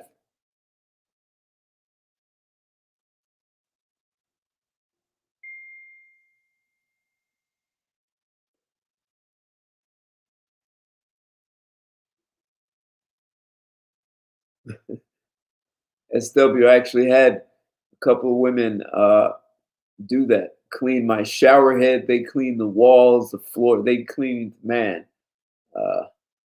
Yeah, it's nice when they do that.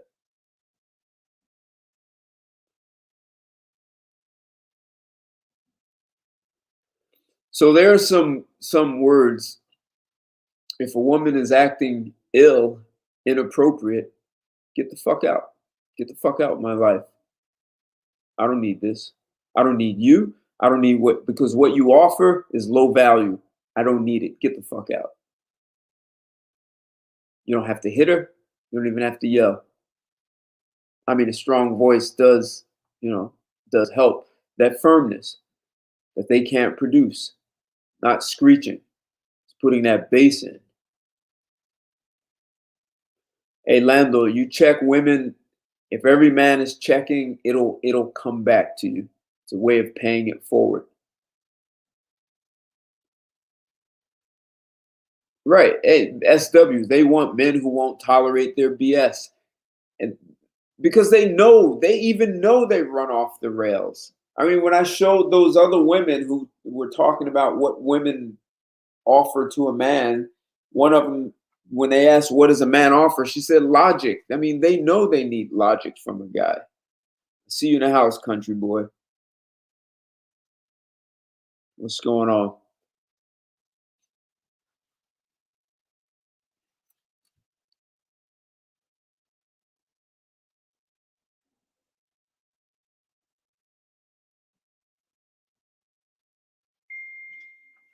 Yeah, they can get a Rottweiler. And some of them don't know how to deal with that Rottweiler. You hear all kinds of stories of women getting dogs, and she has to leave the dog in the backyard because she has no idea what to do with it. So you're going to keep her naked in the house, SW.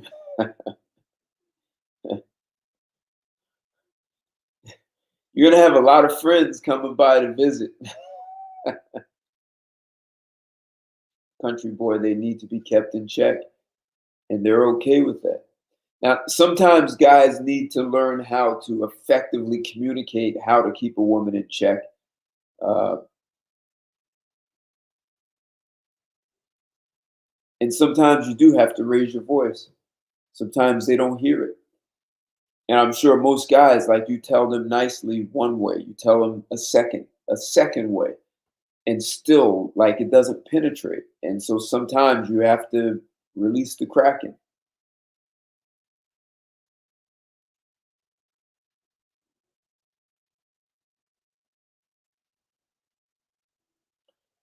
Mateus, that's actually a good question. Is it worth it dating a 23-year-old girl who needs her mom permission to go out? Her mom is controlling.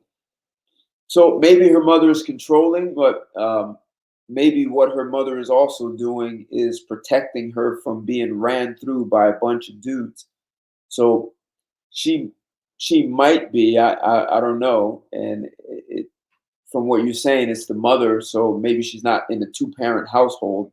That's a problem for one. But if she's in a 2-parent household and she's being protected from being from whoring the streets, she'll be a lot more emotionally stable. And if the father's in on that, that's even better, because now she'll be accustomed to male authority. So it could be worth it. But if she's looking to an outlet to just run the streets and go crazy, I mean, if she's had good values instilled in her, she could be worth it.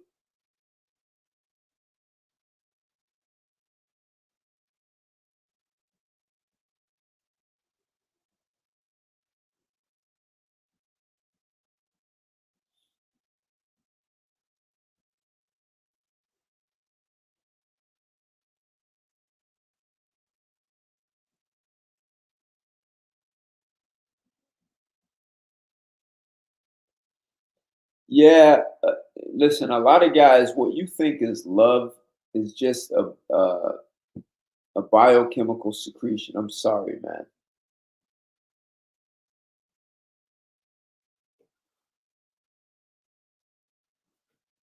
I mean, look, nature, let's just say nature's perfect. Nature knew what it was doing when it was creating everything: the plants, the animals, the trees, the seeds, the roots. I mean, floods, volcanoes, all these things they have benefits to them. And so our biochemistry, God, something's in my eye. Our biochemistry, it secretes these good feelings, it sexually arouses us, and that way it ensures the perpetuation of the human species. It keeps human beings alive. It keeps all animals alive. Maybe insects have the same. But it's just nature's way of making sure that we continue to mate, that we get a positive reward, the positive reinforcement, this biochemistry that makes us feel good. That has nothing to do with love. This is where guys need to understand that it's fine to have those biochemical secretions. It's perfectly fine. Enjoy them, but it has nothing to do with love. God.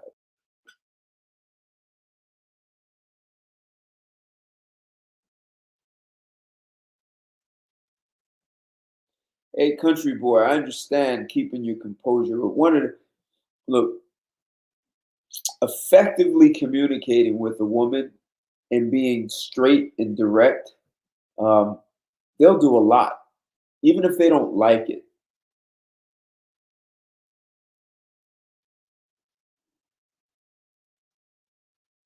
So is that what you guys think? So the question for this show, man, sorry, my eye. The question was this show: do women only have one thing to offer in a relationship? And so my concern is that little girls, teenagers, and women have been taught. They've been failed by their parents because they've been taught that men only want one thing. They've also been taught they're smarter than boys and more mature, which automatically has them looking down. And if you guys saw in that first video I showed, they asked, would you date a man you didn't look up to and admire? And most of the women say they wouldn't date a guy they don't look up to. Yet they're taught to look down on men because they're told they're smarter, more mature, and men only want one thing. And we're simple creatures, and we don't need much. So they're taught all these things that make us sound like imbeciles. And then you get Hollywood and TV shows that show women who always solve the problems, and men are these bumbling idiots who can't do anything. They're lost without a woman. So women are being fed all these things. I understand that. I understand that's what we face. But that has nothing to do with you. And I'm willing to bet the guys who watch me are surely men with much higher intelligence. And you understand what I'm saying. You're responsible for the demands you make in the environment you create with a woman and the boundaries you set. Yeah, hey, Walter King, sometimes good to see you in the house. Sometimes they simp because they're from a single mother household, but a lot of times, no. Sometimes they simp because their mother wore the pants and they didn't get the kind of feedback and attention from their father. So some of them resent their father for that, right? Even when they were trying to step up like a man and their father didn't really give them acknowledgement because the mother wore the pants. So they're comfortable with women wearing the pants. They actually think it's normal. It's their brain has been programmed to see that as normal. It's like if you live in some environments, you think violence and drama is normal.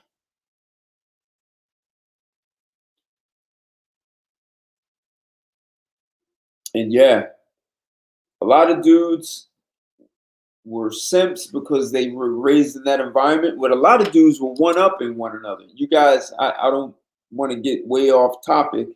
But part of the problem is so many guys are trying to one-up one another. And you know what? It's happening because there are too many men who leave the US and they go to Dominican Republic, they go to Colombia, Brazil, they go to the Philippines. And what do? The same behavior that created entitled women, which is they put women on a pedestal, they one-up other men, and they disrupt the whole ecosystem. This is a mindset men have to destroy. Because you're creating the same problem in other countries. And it's like you can't see long term where this is going. This is a dead end, man.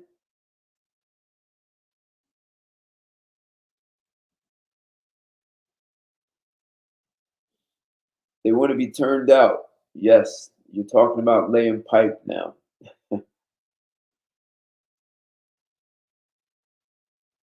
Technically, it's us doing women a favor. We're dropping our seed. We're putting life in them. And our semen benefits women enormously. Filled with protein. It's good for her to swallow. We have these longevity genes. I did a show on that already. Nah, country boy, you don't have to do that. No bets, man. No bets.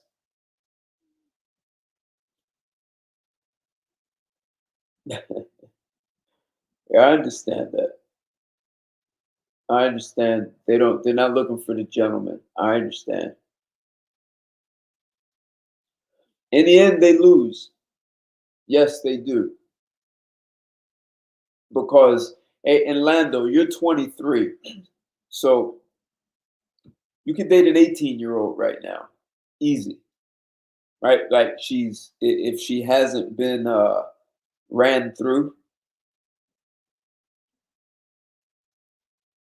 you could easily do that. And in 5 years, you'll be 28. You could still date an 18-year-old. An 18-year-old guy is not generally not dating a 28-year-old woman and that he's being serious with. I was a 19-year-old guy with a 27-year-old woman. Hell, even the 36-year-old. Those were experiences, man. You just enjoy the experience. So in the end, the man is going to win. Walter King, Gen Xers were given a raw deal. How, man? I want to hear. How were Gen Xers given a raw deal? I want to hear that. If you haven't smashed the like button, smash it, man. If you haven't subscribed to my channel, subscribe. Love to hear some of your comments on some of these videos I've been banging out. I've been putting videos out to support this book, Here's Why You Can't Find Love. But today we're talking about, do women have only one thing to offer in a relationship? Is that all? See, women get a raw deal as soon as some person tells them that men only want one thing. That's when women get screwed, because they believe and trust the person who told them that. And what does that do? In her mind, she's prepared to deal with a man who only wants one thing. And what do you do for a man who only wants one thing? You offer him one thing. And what does she have to lean on after that? Well, I have a degree and I have a job. I did a show on what's the advantage of dating a professional woman, and the women could only say, well, I have my own money. Well, how does that benefit a man? It doesn't. They gave no reason. They said, well, you won't have to buy me a car. You won't have to pay my bills. Who said I was going to do that anyway? Like, how does that benefit me? All she's saying is, well, I'm not as bad as a liability, because they were not saying, look, I have my own money and I will invest in you in the same way you invest in me. None of the women said that. Yeah, you really were, Walter King. You were. The women were tainted with that feminist. That was one of the first generations. You guys, the early adapters, there were those girls born in mid to late 50s. They were given that too. But the difference is they kind of saw a little bit of something else. But they were Gen Xers, and the last of the baby boomers were, they were the first experiments in the workforce. Yeah, they were, and they're really confused behind that, man. And when I speak to those women who were born in the 30s and 40s and ask, hey, I say, you screwed up the women, the Gen Xers. And they say, yeah, I know. I said, you told them to make poor decisions. They say, yeah, I know. I said, well, why, if you know, why aren't you correcting it? And then you get silenced. So, hey, Lando, I just dropped the link. Lando, I'm dropping a link for my website. You can buy the book there on the site. My launch date is the 18th, but the book is available. I've actually seen people buy it already. So I was actually surprised, but it's available to be purchased. So.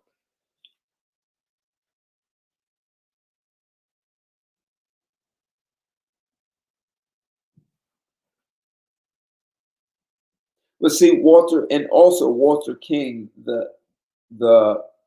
yes, it was not only the women, it was the men who were told to get in touch with their feminine side. And I, I don't have any real empirical evidence, but I'm asserting that part of women's resentment is that men got in touch with their feminine side. So I know women who are from that, late 50s, early 60s, who said they tried the man who got in touch with his emotions and he was in touch with his feminine side. And a lot of women said it didn't work.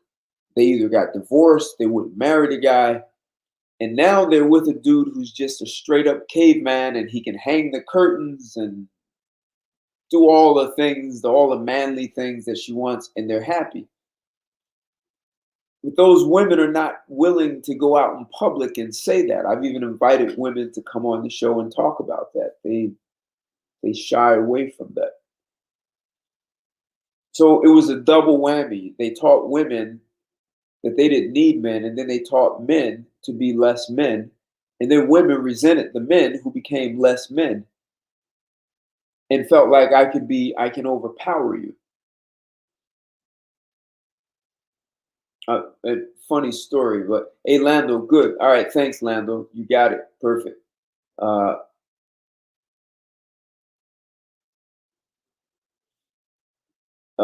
Yeah, baby boomer women.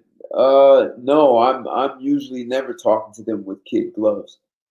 They probably don't like it. And they'll even turn around and say, well, I don't need a man. And it's like, I don't even understand how any woman could say that. It's like, well, if you want children, you need a man. Even if you go to a sperm bank, you need a man to donate sperm in a sperm bank. But take away sperm, take away children. Every woman driving a car on a road or on public transportation or an airplane, all of that was done by men. Every building, every house, all of this, all the mining, the natural resources, the oil, coal mines, iron ore mines, water supply, all of this is done by men. So all these women who say they don't need a man, it's almost like they just ignored all the things that men do collectively.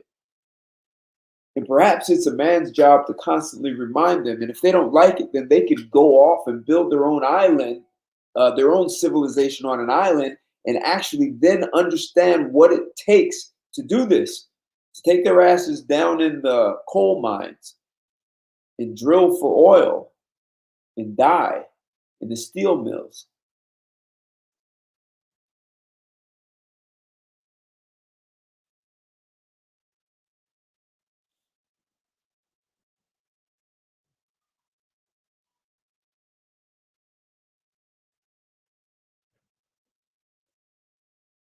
And this has been the challenge when you ask women, what else do you bring aside from a vagina?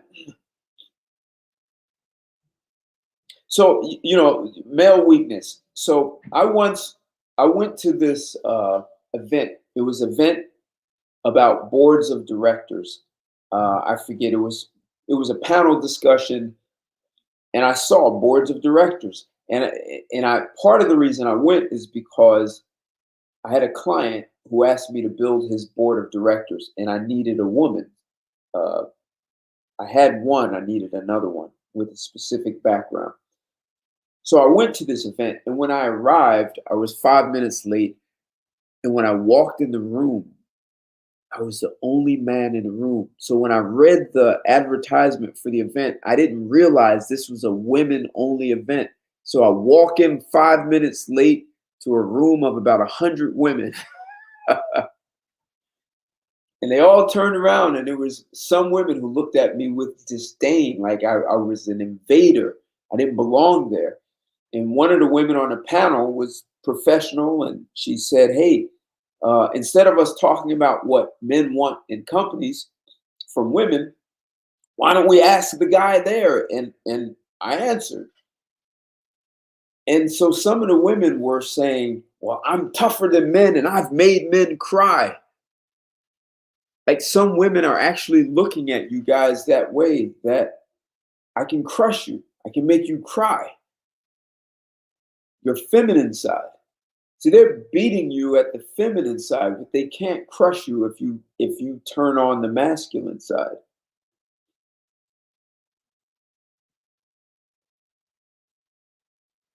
They can't do anything with that.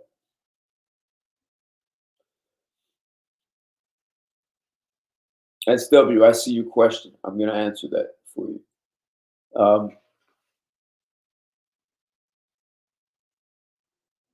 So I lived with 2 women. And the first woman was in law school when I met her, Ivy League undergrad, above average intelligence. Physically, body was like perfect, the flattest stomach I've ever been with. So she brought health. I'm a vegetarian right now because of her. I was completely against it at first because I didn't want to lose power on my bench, on bench press. But I bought this Japanese Akita, and it seemed like I was more concerned about the Akita's diet because you have to feed it special food. So I turned to my woman and said, "Hey, let's look at this vegetarian diet." So she cooked. She made life easier for me in terms of cooking. She worked when I asked her to quit because the job wasn't, the culture of the place wasn't good for her head, and she just stayed home, took care of home. So she took a bunch of stuff off of me, and she was good at researching. So she would do research. When I was running a company, when I was about to create another division, and we need this special insurance for this. It was a research company researching titles to buy real estate, to buy homes. I asked if someone had a law degree, could it make this insurance cheaper? And they said yes. So this same woman, I said, I need you to go out and get a job part-time working in this industry, and then I'm going to ask you to come work in my company in this division. It wasn't my company, but I was starting a division.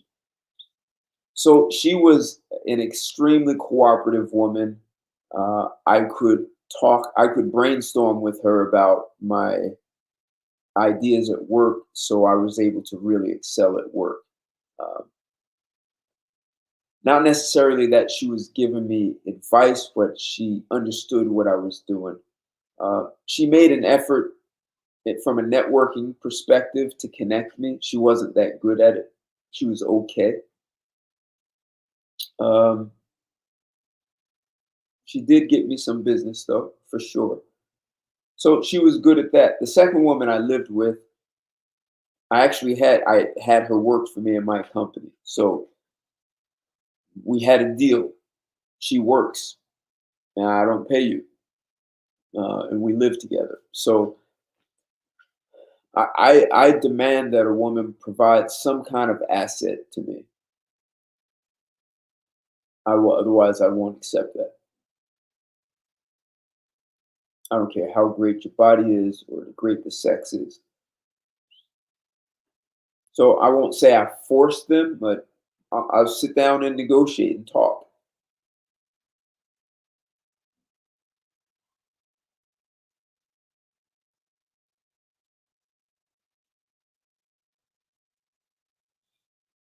Yeah, yeah. SW, maybe I'm demanding. So both those women who lived with me would probably both say that I'm very harsh and I'm demanding, and the way I put demands, it's not that I curse and scream and shout, but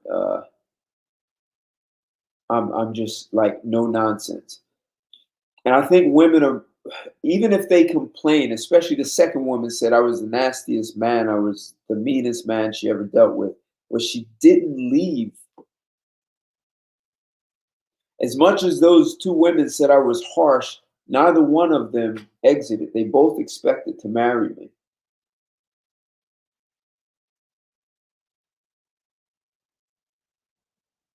And they were both safe with me, physically, mentally protected, but there were boundaries. I had clear boundaries. And if they stepped out of line, then I would check them. Yet they still believe they were married. But I've met many other women who may have tried to be valuable from a networking perspective, and they were just not that good at it. So I think part of the problem is men believe if they are harsh and demanding, a woman is going to say you're controlling. But if you do it in a way that's in the best interest of everyone, they'll embrace it. I mean, like anyone, I know how to appear to be a nice guy, but the reality is I'm not a nice guy at all. And I don't lie to a woman, and I don't fake and pretend that I'm a nice guy because I'm not. And I usually tell women that up front. And I'm going to be so brutally blunt with you that it's going to seem like I'm mean and I'm nasty. And it's not that I'm doing that. I'm doing what's in the best interest of everyone. All men have that in them. And if you're afraid to be that side of you, all men, like Dr. Jordan Peterson talks about how all men are monsters. We all have a beast in us. And we do women a favor by not coming down on them with what we have inside. Our biochemistry allows us, we can release the Kraken at any given moment.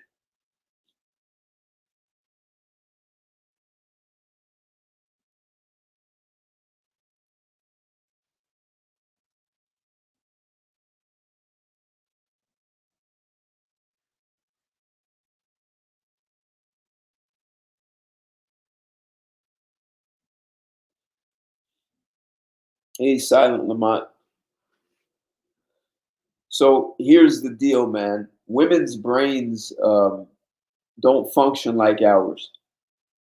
Women have way significantly more fear.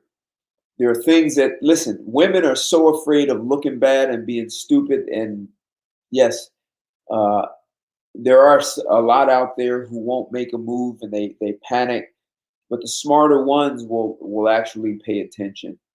And even if she takes a risk and fails at something, just think about if you're a boss at work and you have employees who take a risk and they fail, you cannot cut their head off for that because they won't do it anymore. They'll become yes men.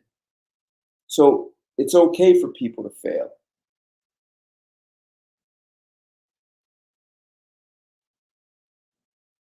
Hey, Lamont, it doesn't pay to be a nice guy. It pays nothing. Being honorable and having integrity has power because it gives you a place to stand. And you don't have to be nice if you're honorable and you have integrity. Because you become a man of your word and you do what you say you will do. That's how things happen in life. People keep their word and they do what they said they would do. And if you say you won't do something, you just won't do it. It means you'll stop. That's how things get done in this world. Not by people standing around and saying, let me put my good foot forward. That's just bullshit. That accomplishes nothing. I don't even own a good foot. And I don't have a best foot to put forward. I don't own one and never did and have no interest in owning one. And I tell women that up front. I tell them if I wanted a friend, I'd buy a fucking puppy. So I don't want to be your friend either.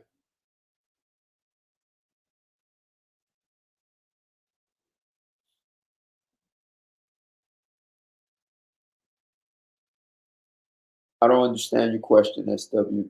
If I have milk, if a guy comes over, what do you do? I don't really understand. I mean, I've dealt with women who are okay with giving me my space. What's going on, Derek? I see you in the house, man. What's up? I see a whole bunch of people in Instagram. Thanks for joining.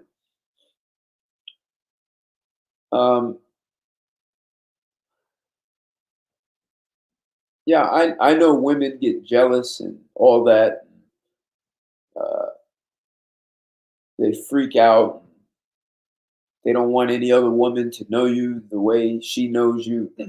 I've seen all that, but they're just boundaries, man. Just let a woman know about boundaries. What's going on, Mo? Thanks for joining. See, men are worried about being labeled as controlling. And you know what? Own that shit. Yeah, I'm controlling, and I'm going to control things in a way that's in the best interest of both of us. There was a woman who I was interested in. She was like, look, in the beginning, just do things my way. I said, hell no, I'm not doing things your way because if we do things your way, it's not going to work. And she said, well, I want you to win. I want you to have me. And she said, even if your way is the best way in the end, at least let's just start out doing it my way. I said, no, I didn't give a shit. I'd rather let her walk. I mean, in the end, we did things my way, and then she thought she was going to put it her way, and I was like, okay, that's it. You're done now. You're done. We're not doing it your way. Most women set themselves up for recreation, and because they think men only want one thing, that's all they're prepared for. That's why I say a lot of parents have failed their daughters. They taught them that men only want one thing, and that's all she's ready for. She has nothing else to offer. I met some woman who was in grad school, and her major was like biostatistical engineering, like in grad school, something that was complicated, right? And she told me that men only want one thing from a woman, a uterus. That's the value. I said, well, technically, men need more than that. And she said, no, I understand men. Like she wanted to be right about it. I was surprised. So women, a lot of parents and a lot of fathers are doing a disservice to their daughters. You're telling your daughters they don't need men. Men are not smart. They only want one thing. They're all after one thing. You're screwing your daughters. You're failing them. You're telling them they don't need men and that they should get a job, and you don't tell them anything about cooperation and how to work with a man. Like that first woman I lived with came from a healthy 2-parent household in the suburbs of Long Island. So she understood cooperation. She had a stay-at-home mom at least most of her life. Hey man, Silent Lamont, most of what men think is love is just biochemical secretions, and technically, initially, men have an advantage because women secrete a lot of oxytocin in the beginning. But once men secrete it and it binds with other neurochemicals, it's intense for men. And technically, even men can have a stronger bond with their children than the mother does. But a lot of guys think that biochemical secretion is love. It's just not, man. It's just nature's way of perpetuating the species. This is what men have to really learn. There are going to be these good feelings. Enjoy them, man. You have biochemical secretions. Nature is perfect. It created the perfect combination of how to get human beings to continue to mate and have sex. There are all these good feelings. Enjoy them. It's nothing to do with love. And too many guys mistake it for love and make decisions based on feelings. They're just biochemical secretions. If there's such a thing as love, it has nothing to do with Hollywood and love stories and all this unconditional love that people talk about. It's a whole nother world. And a woman, if she really loves you, it has nothing to do with feelings. Zero. And a lot of women have a difficult time getting there these days because they've been told they don't need men. Even though they look around and their cell phones and everything they have is because of a man. The roads they drive on, the buildings they work in, the money they use, the education they get, all this, everything is created by men. And they claim they don't need us? How the hell is that possible? And men have doubted themselves and thought they were not needed as they continue to make life easier for women.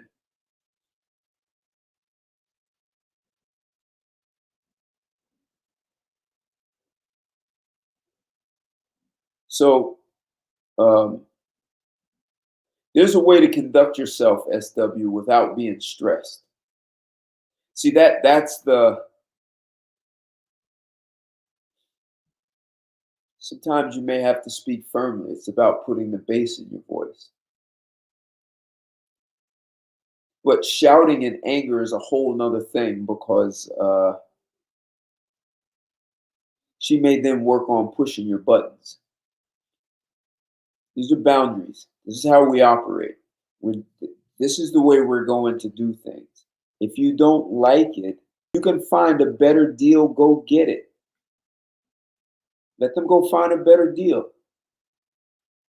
See, if they think you're controlling, that's fine. I'm going to make decisions for what's in the best interest of both of us.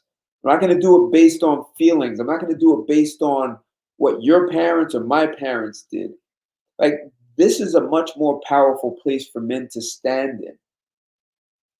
This is what leadership is about. Leadership is about making decisions that's in the best interest of all involved. A lot of women are not good at that. They make decisions based on how things feel. And how they feel is based on some Hollywood movie or some book they read. The 5 love languages. I mean,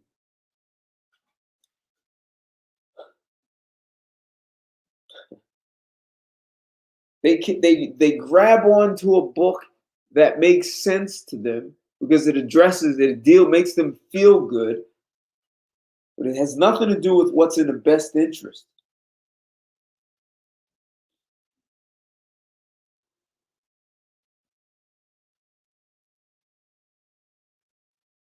Well, the problem is, SW, no one's training women. No one is training them. That's why they come to the table. Illogical, because no one wants to train them. Who the hell do you think is going to do it, man? Look, this is water in this thing. If I pour this water out, look at the form it takes. It has none. It's just all over the place. It's formless. But if I keep it in this, it holds a form. This is what men have to be. You have to hold a form for a woman. A woman is like water. We know that. Her emotions flow like water.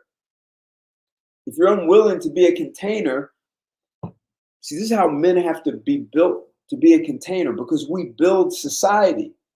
And we have to be a container for the very society we build, maintain, and protect.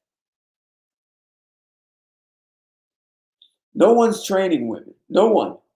They're being trained by, how do you guys say, feminazis? I think I'm not supposed to use these words. Facebook, Google or whatever, YouTube doesn't like it. They won't put me in algorithm, or they'll put me in algorithms that says I'm bad talking women. They're getting training, and no one corrects it. The women who taught them, who were born back in the 30s and 40s and early 50s, those women dropped the ball. They know they did, and they won't come back and correct it. They won't come back and tell these women that we misdirected you, we made a mistake, we sent you down a dead end. They won't do that. So who's going to do it? So we're going to let all these women out here who've already been misdirected misdirect the next generation.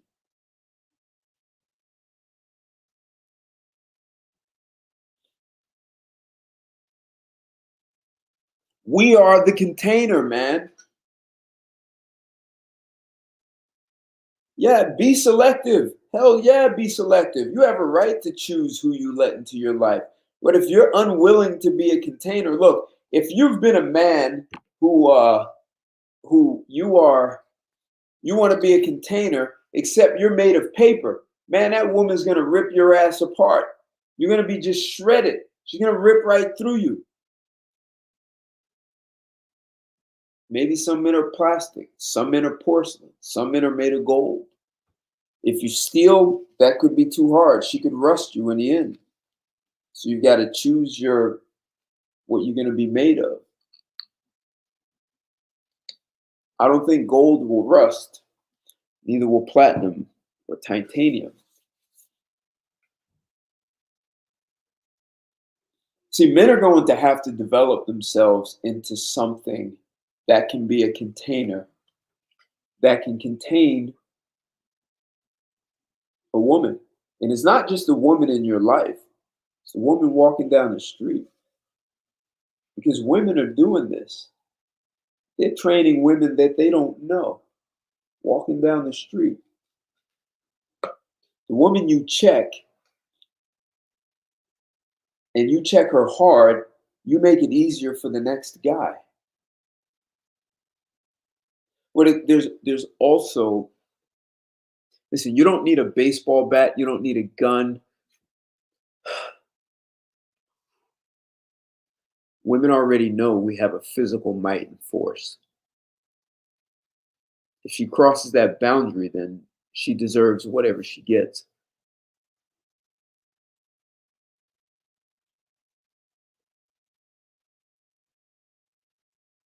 Yeah, I mean that's cool. They see you a pimp and a playboy and all that. That's cool. But I'm listen, women need to be trained to actually support building.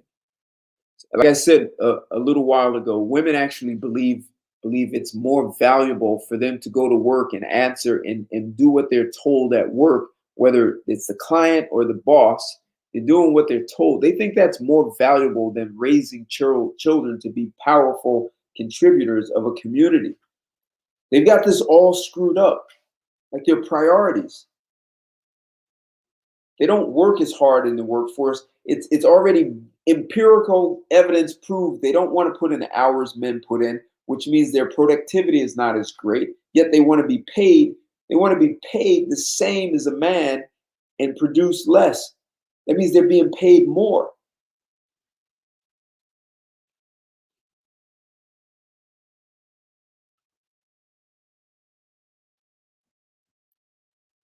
Yeah, they are. Yeah, exactly, PJ. You don't be a pushover. You learn to say no. We're not doing that. I'm not doing that. If you don't like it, get the fuck out.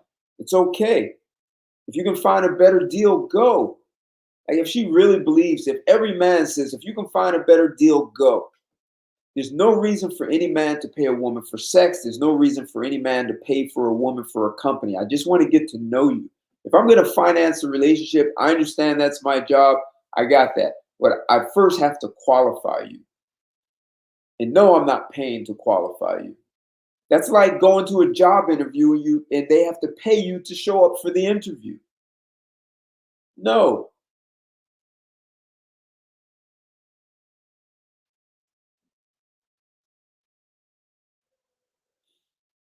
Hey, SW, why do you feel broads who have very good supportive? I don't know the whole story. There are three sides to the story. There's her side, his side, and what really happened. So I don't know if there are any facts in what you're asking because I just don't know. A lot of people make poor decisions. They choose someone who's not compatible because there are women who actually don't cheat. There are women who actually are an asset to their men, and they're an asset to ensuring that his mindset stays powerful. And I understand there's a bunch of paternity fraud. So why a woman would make poor decisions? Maybe that guy got what he wanted. What he got, what he earned. He got the best he could get.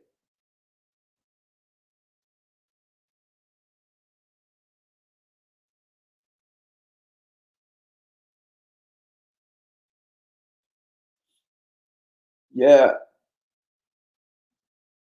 So with all these things that I'm saying, you know, the real question comes down to how are men developing themselves, right? So we can go to the gym and work out. You can run marathons, you can compete, you can be a competitive athlete and track, field, cycling, boxing, whatever your competitive desire is, your competitive sport. And you can go to training camps and all that. But how are men training their minds to actually have a masculine mindset that sets a stage and a platform that actually supports the reality of what surrounds us? All these things around us, we're on a computer, on internet, all this created by men. We created all of this. And I don't have a problem with women wanting to be equal. I just need to see them do it. Go pack your bags, go to an island, and build just like men did from scratch. If you want to be equal, I'm fine with that. That's a place for men to stand without feeling bad, without women saying, "Oh, your mother would be ashamed of you saying this." I'll say it to my mother too. We're not equal. Even two men are not equal. This whole notion of we have to be equal is really screwing up everything. No one has to be equal. You don't need 5 and 5 to get to 10. You can get 6 and 4, 7 and 3, 1 and 9. We don't have to be equal, but we need to cooperate to get to an end goal. And if women don't want to cooperate, then maybe they can find a better deal on an island where they don't have us oppressing them. And if a woman feels like you're oppressing her, just tell her, well, then you should pack up and leave. Don't stay here if it's that bad.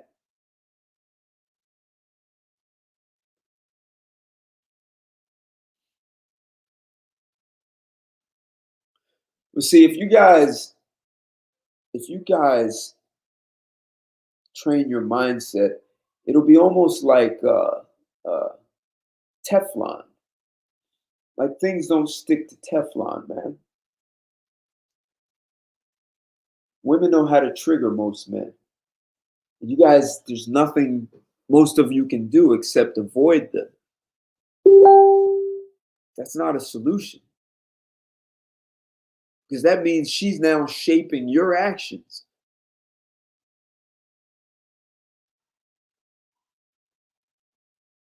You guys are actually allowing women to shape your actions, to avoid them, to not check them, to not train them.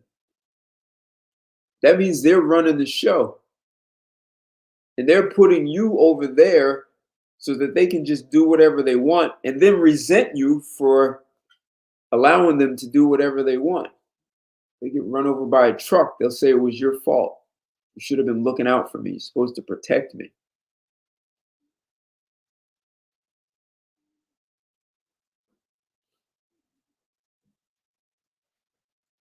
It's only us who can train them. Men created this civilization, and we are responsible for what happens in it. And if you're going to let someone just destroy what you build, I don't understand how that's logical.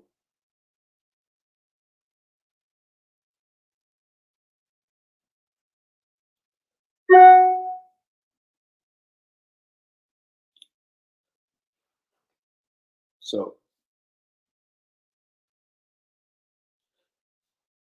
train your minds to be like Teflon. Like water hits a duck's back and it rolls off. You have the right to have that kind of mindset.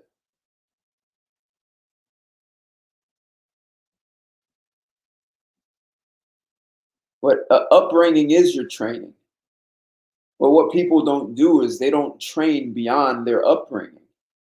They don't train beyond what your education system gave you. Education gives you information.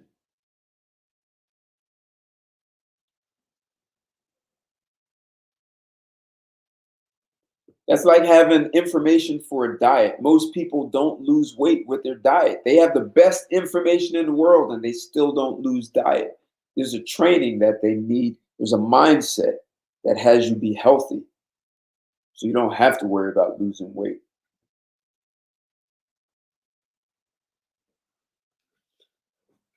Yeah, I'm not talking about mesmerizing women. I'm talking about correcting the problem. I don't care about that.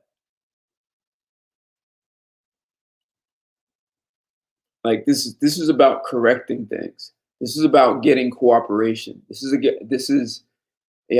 about getting women back on purpose and working with men. Because right now, they believe all they have to do is bring sex to the table, and that's enough. And men are happy with that. You guys are not demanding more. Yeah, you can be free agents, but you can be a free agent, but you're not free to do the things you want because the government and the courts, you're not as free. You don't even know you can check them.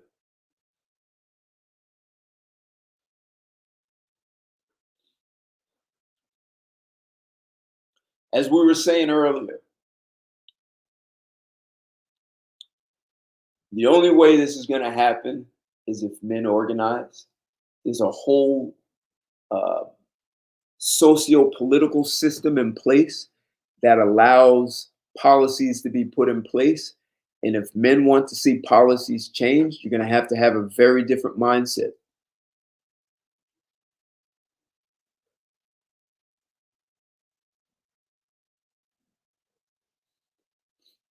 It's going to take organization. It's going to take putting money behind, not just talk. And it's going to require changing policies. It's going to require putting money behind a candidate, a political candidate. Maybe it's your brother. Maybe it's someone you know. This is more than what you. It's hard to get there if you feel like you're handcuffed. And you've got women shaping your actions and moving you in ways that are not even natural for men. It's natural for men to correct and train women. It's natural for men to hold society accountable. So if men are moving away from their natural ability, so you protect society by holding the people in it accountable and creating boundaries where there are consequences if they violate those boundaries.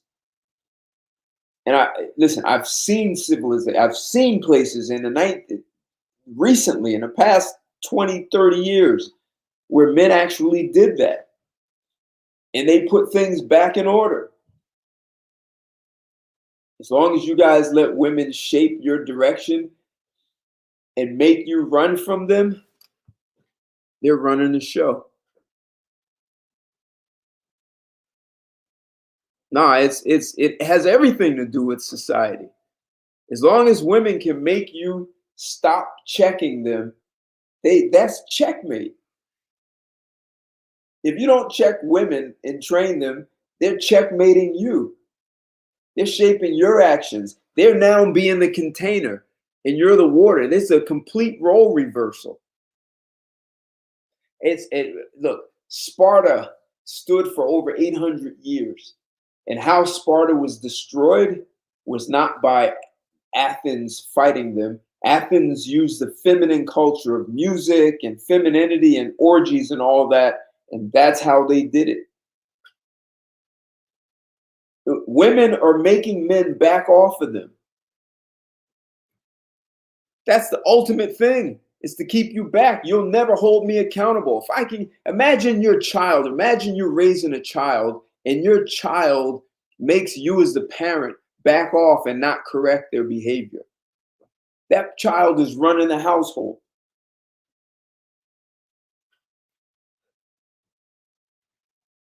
Even though you pay all the bills and you create everything for that child to be in, and you can't check that child. You can't correct their behavior. That child's running the household. That is the thing men need to get. The patients are running the insane asylum.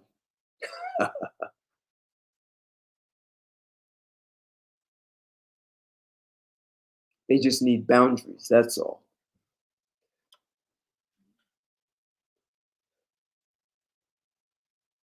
Well, that's our job as men, is to check them.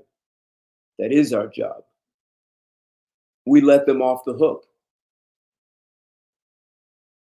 If you're over 30, you had something to do this, especially if you're over 35. You helped build this. You're still contributing to it. And yes, I got it. Those old heads, they laid over and one-upped and they played simp and they did all that stuff. I got it. And they probably will never correct it.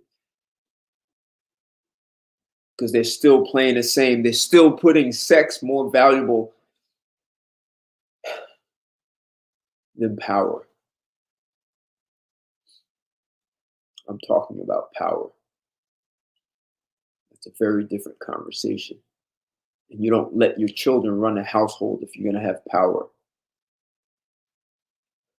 That's what I'm talking about, SW, is being like Teflon. No one can move you out of your peaceful place if you're like Teflon. I promise you that. That's a very different mindset. It's like another planet. Anyway. So guys, I showed you a couple of videos,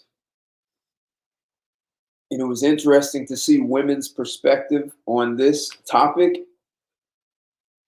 and how when you ask women what else they bring besides sex, they have nothing. They tell you we're amazing. Women are amazing. Well, what do you contribute specifically? That's it. No games. And that is the thing that men need to make clear. We don't play the games.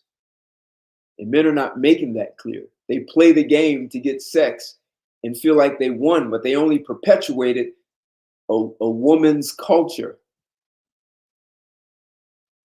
Women should technically be coming to us. Anyway.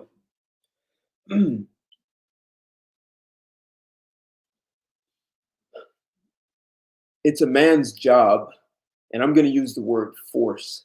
It is a man's job to force a woman to step up and offer more.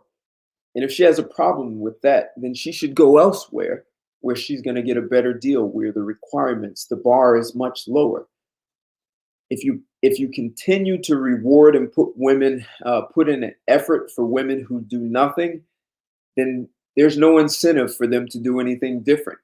Even if you just tell her, hey, I'm not dealing with a lazy woman who believes she's not going to put in effort, and just leave it at that.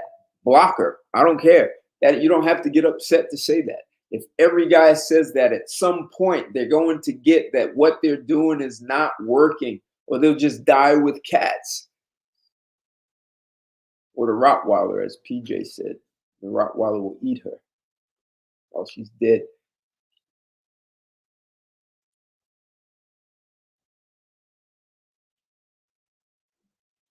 I got it. They choose you.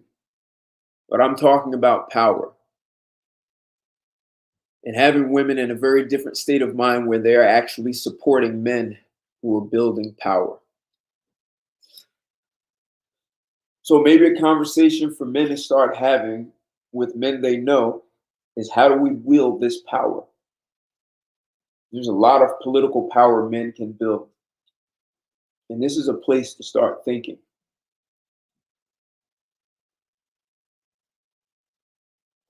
Policies can be changed, and men can do that in a much shorter time than we realize. So guys, I appreciate all your comments tonight. This was YouTube and Chill, where we talked about the intimacy of what women bring beyond what's between their legs. Yeah, I'm talking about power where you change the way society flows, SW, where you change laws and policies, and you change the way people's livelihoods. You write policies that shape the lives of millions. That's the power men have to do that. And the women who don't like it, they'll pack up and go to another island. That's okay too. But in the meantime, guys, stand in your masculine power. It's yours. No one else can own it, and no one can take it from you. And if we're going to let women make it over, then men are defeated, and we should all just lay down and die. But I'm telling you, men have way more power than that. So until my next show, thanks a lot, guys. Thanks for the super chats. And I'll be talking to you guys soon. Thanks for your support. And if you haven't ordered my book already, here's why you can't find love. This book is way more about love. It's about how people sabotage their lives in corporate America, and their personal lives, and their family lives, conflict resolution, effective communication, all these things that give you power. And it gives women a blueprint for a better way to be in a relationship, and gives men, especially if you grew up without a father, these are things that you can expect from a woman. And these are things, a way for a man to shape a relationship and shape his own mindset. So if you haven't ordered my book already, I think I dropped the link. Let's see if I can drop it. I dropped the link. if you can purchase it on my website. I appreciate all your support, guys. Thanks a lot. I'll see you soon. Take care, and I'll talk to you soon. Bye.